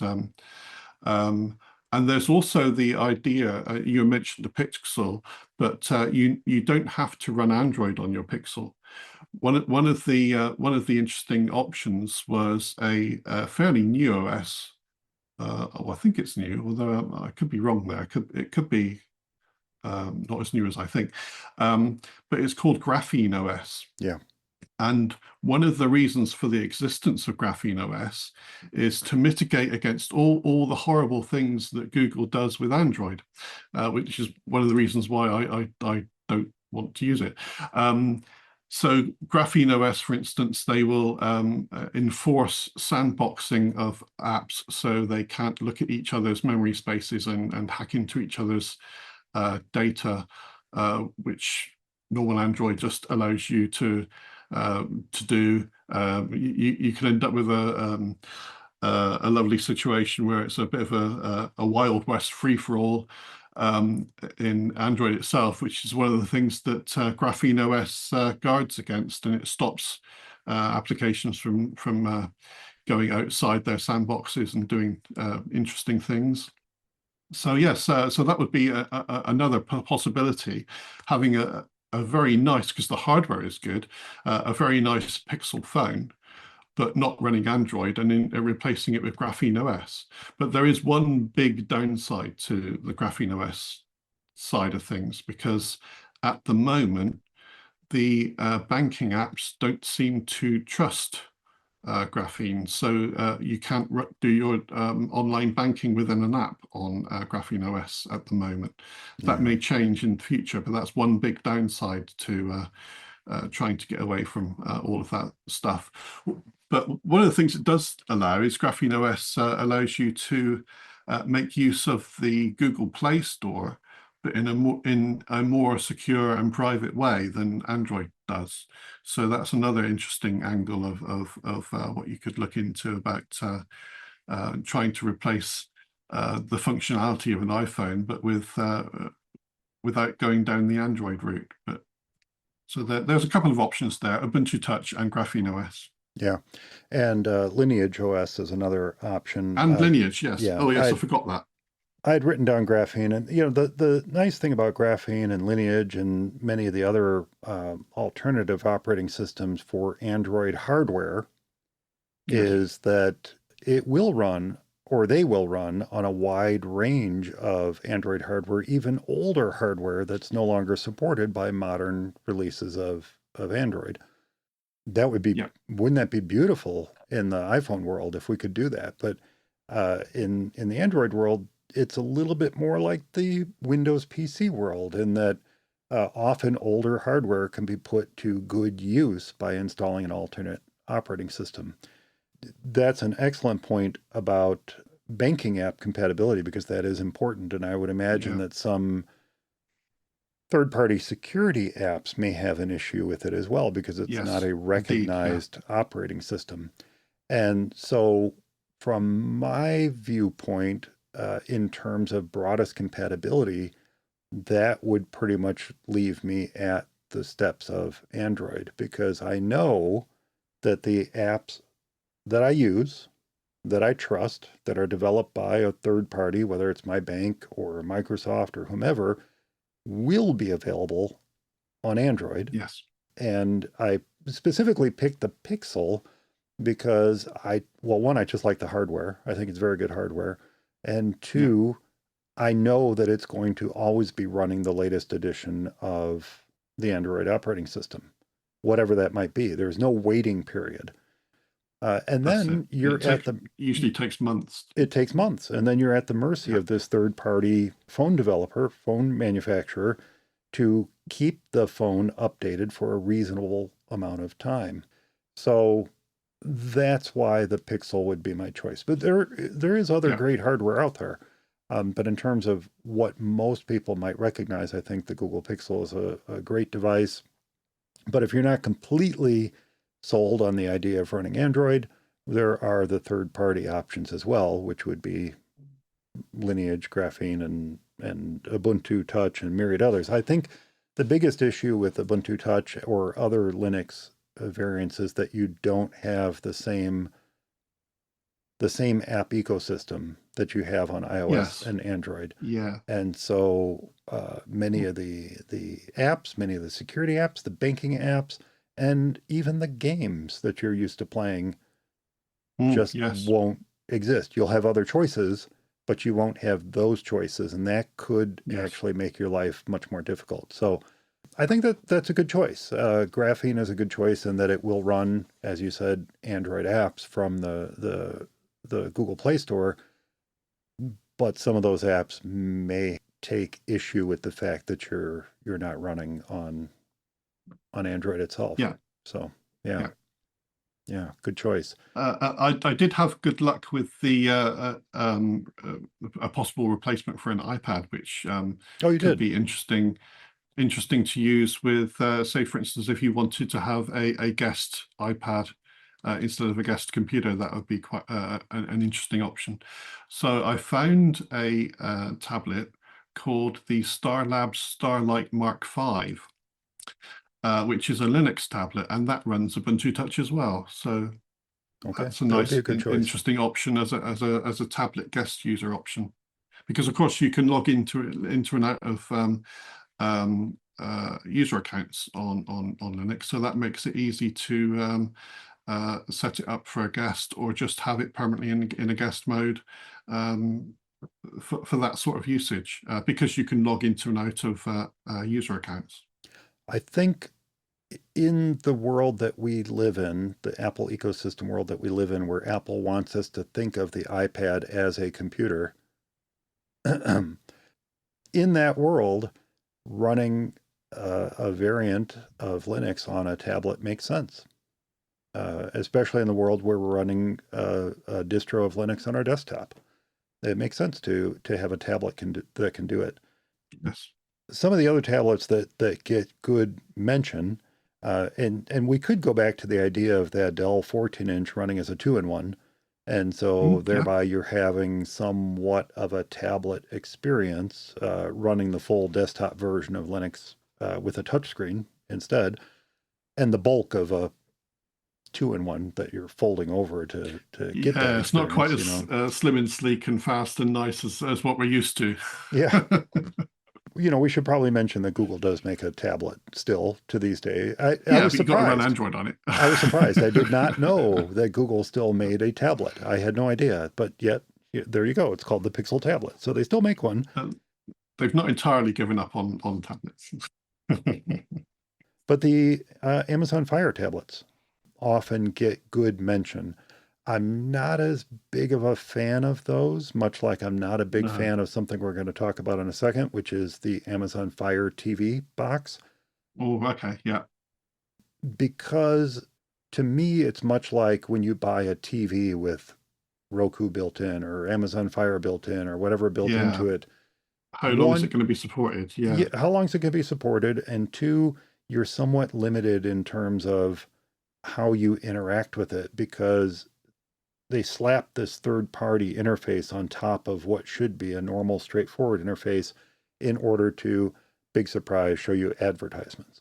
Advertising. Yeah, so in a stock Fire tablet should be okay, especially if you don't buy an ad-supported version. Like the Kindles, you can get an ad-supported version. Pay a bit extra with that. And I don't know what the deal is with the Fire, if I'm being honest.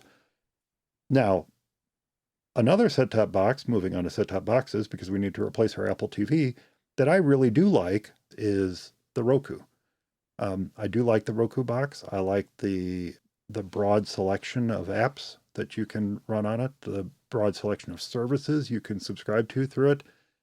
And that broad selection of services is probably the only reason I don't switch to an Apple TV, because the Apple TV ecosystem is a little bit more limited than the Roku in terms of the TV apps you can run on it. But what would you get to replace your Apple TV? Well, it would be difficult because I've got really used to all the interesting things I can do on the Apple TV, and especially since I've got a sizable collection of Apple movies. So that's the tricky situation. Like if Apple's data centers are also trampled by said irradiated elephants, then we have the problem of where to buy movies.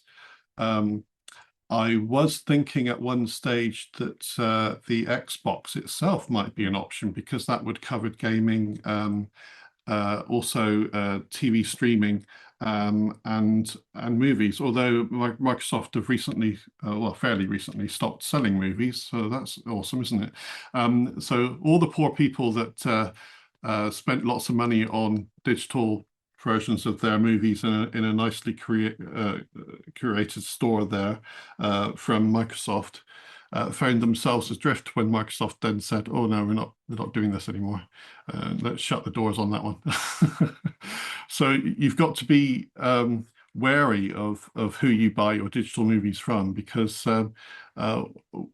will they stay running for the rest of your life when you want to still carry on watching the movies you've bought? So it's a tricky situation. Quite a few places do support that. So there's the Amazon. Amazon, of course, sells movies too. Mm-hmm. And then there was also the Sony PlayStation. So that was my other uh, thing to look at, because that covers all bases. Because earlier on we identified the lack of good gaming capabilities on Ubuntu Touch.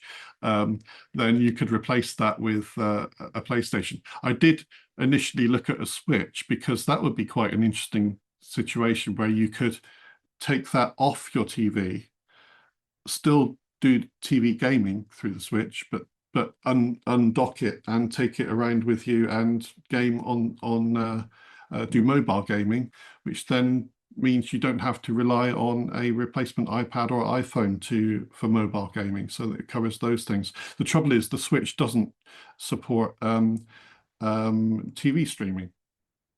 There's currently a proposed app going through for YouTube on the Switch, but that's about as far as it goes. There doesn't seem to be anything else available, for at least in the UK, for TV streaming apps and so on. So that was a bit of a non-starter. So then the only thing left for me there was the PlayStation. I will give my recommendation for movies, and that is something that would completely eliminate the problem of purchasing digital movies and television shows and then not being able to watch them when they decide to pull the switch on them. And that is to purchase physical media. Physical media is the way to ensure that that can't happen. Now, look, I'll admit, I'll buy a Blu-ray movie, but then I don't necessarily watch the physical disc, because most Blu-ray movies, or at least here in the States, include a digital copy. And most movie studios, not all, but most movie studios, Warner Brothers, I'm looking at you, most movie studios will, they're in partnership with something called Movies Anywhere. And that's a good option, yeah. When you enter the code at Movies Anywhere, what happens is your movie is not only added to your Movies Anywhere library, but then it's shared out to other libraries that you happen to have, including your Apple movie library. Excellent.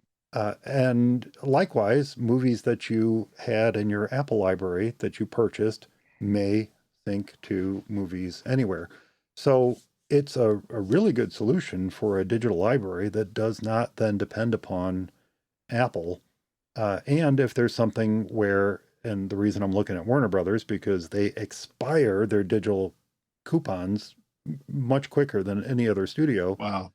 If by some chance you get that digital code and it's expired, well, there's always Make MKV and the ability to rip a Blu-ray into a digital copy that you would use for personal purposes. Personal use only, yes. Don't share it to everyone. Don't share it with anybody else. But if you happen to know about the existence of Make MKV and you happen to own a Blu-ray player that you can connect to your Mac or Linux computer, and you happen to accidentally rip that movie into a digital file, and you use it for personal use only, that would be another way to do it. But yeah, Movies Anywhere is great, and that's why I buy physical Yeah, copies, because that's a good I option I didn't think about. I know the physical copy will always serve as a backup.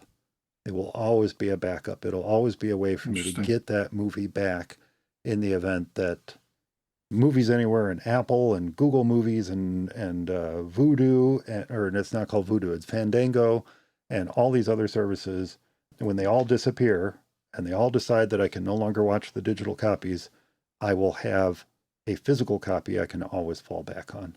So that's why I tend to go that route. Yeah, one of the things I was going to mention is that you can I mean, uh, assuming we're still in our Apple ecosystem now, and the elephants haven't quite made it yet. One of the things you can do is to expand on the usage of focus modes, because you can very in a very detailed way choose how focus modes make your phone behave.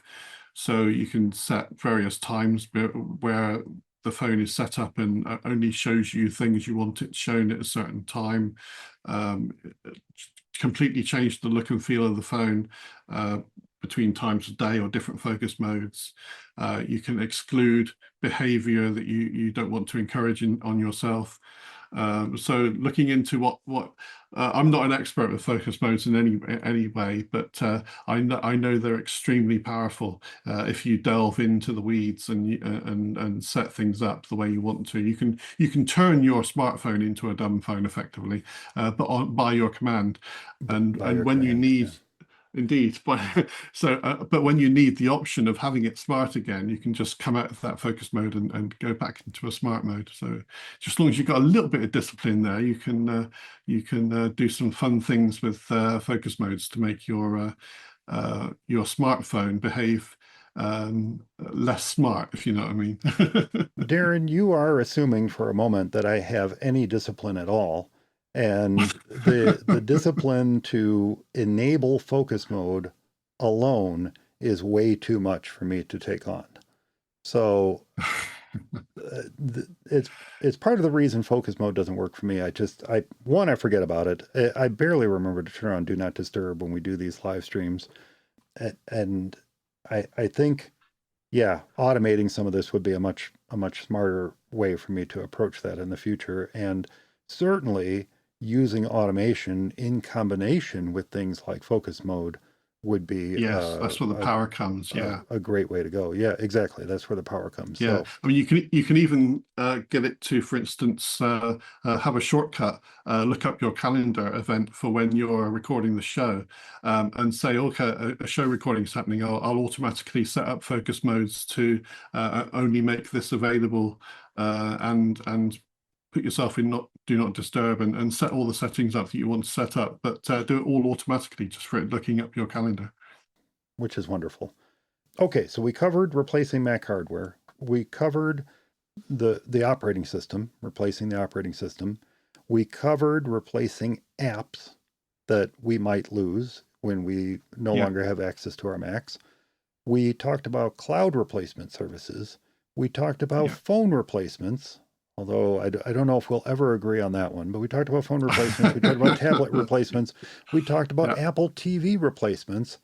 And what did we miss that we might want to talk about that would be good to cover before we wrap this up? Because we are already past the point where this is going to be any Past. reasonable edit at all. Oh wow, past the point of no return. Way past the Okay, point of no return.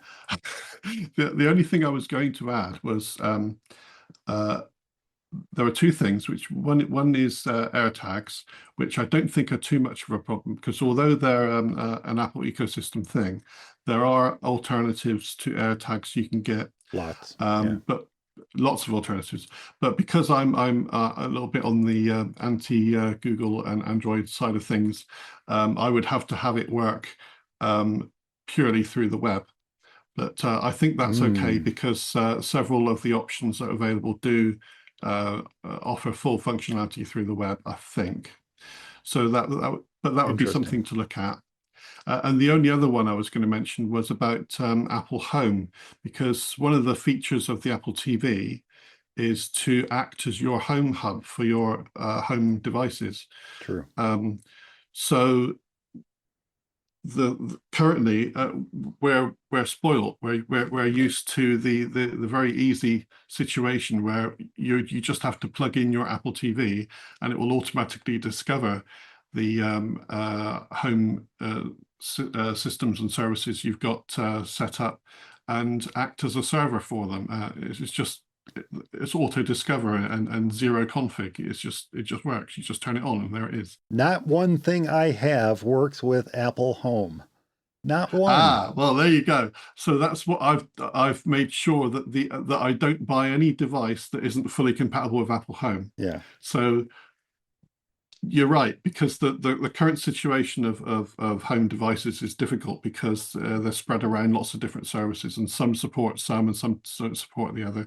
So I limit myself to only buying devices that are fully compatible with Apple Home, and if you do that, then everything does just work. But if you don't, then you've got interesting surprises there. Yeah.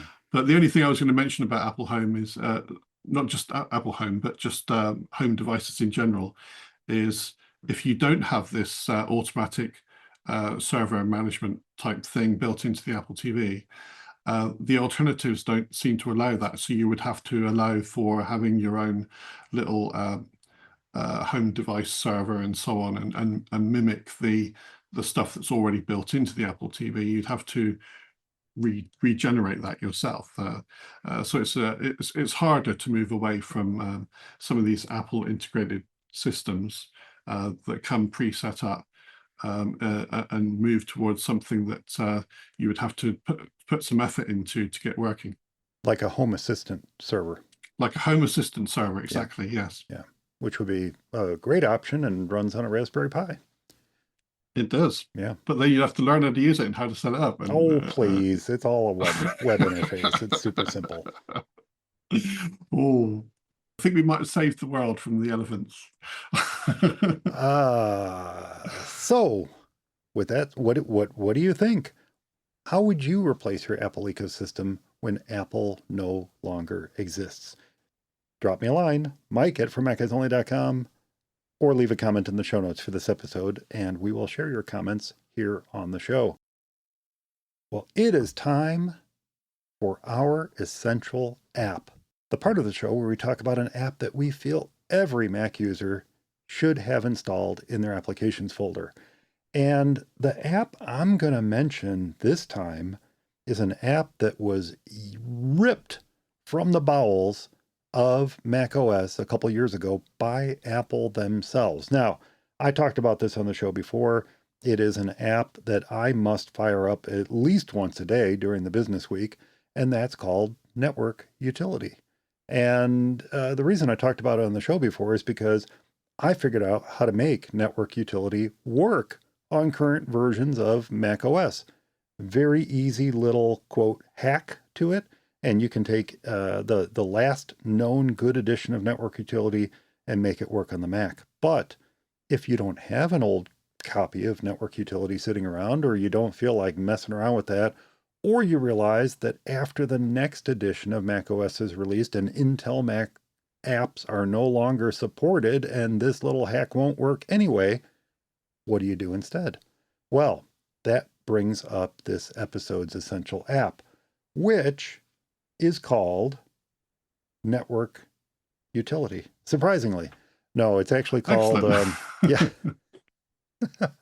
it's actually a new version of Network Utility.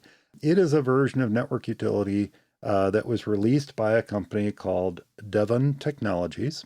And you may recognize that name. Yeah. They make a number of wonderful apps for the Mac. But this one is, as I said, it's just called Network Utility. You might even think of it as Neo Network Utility, but they just call it Network Utility.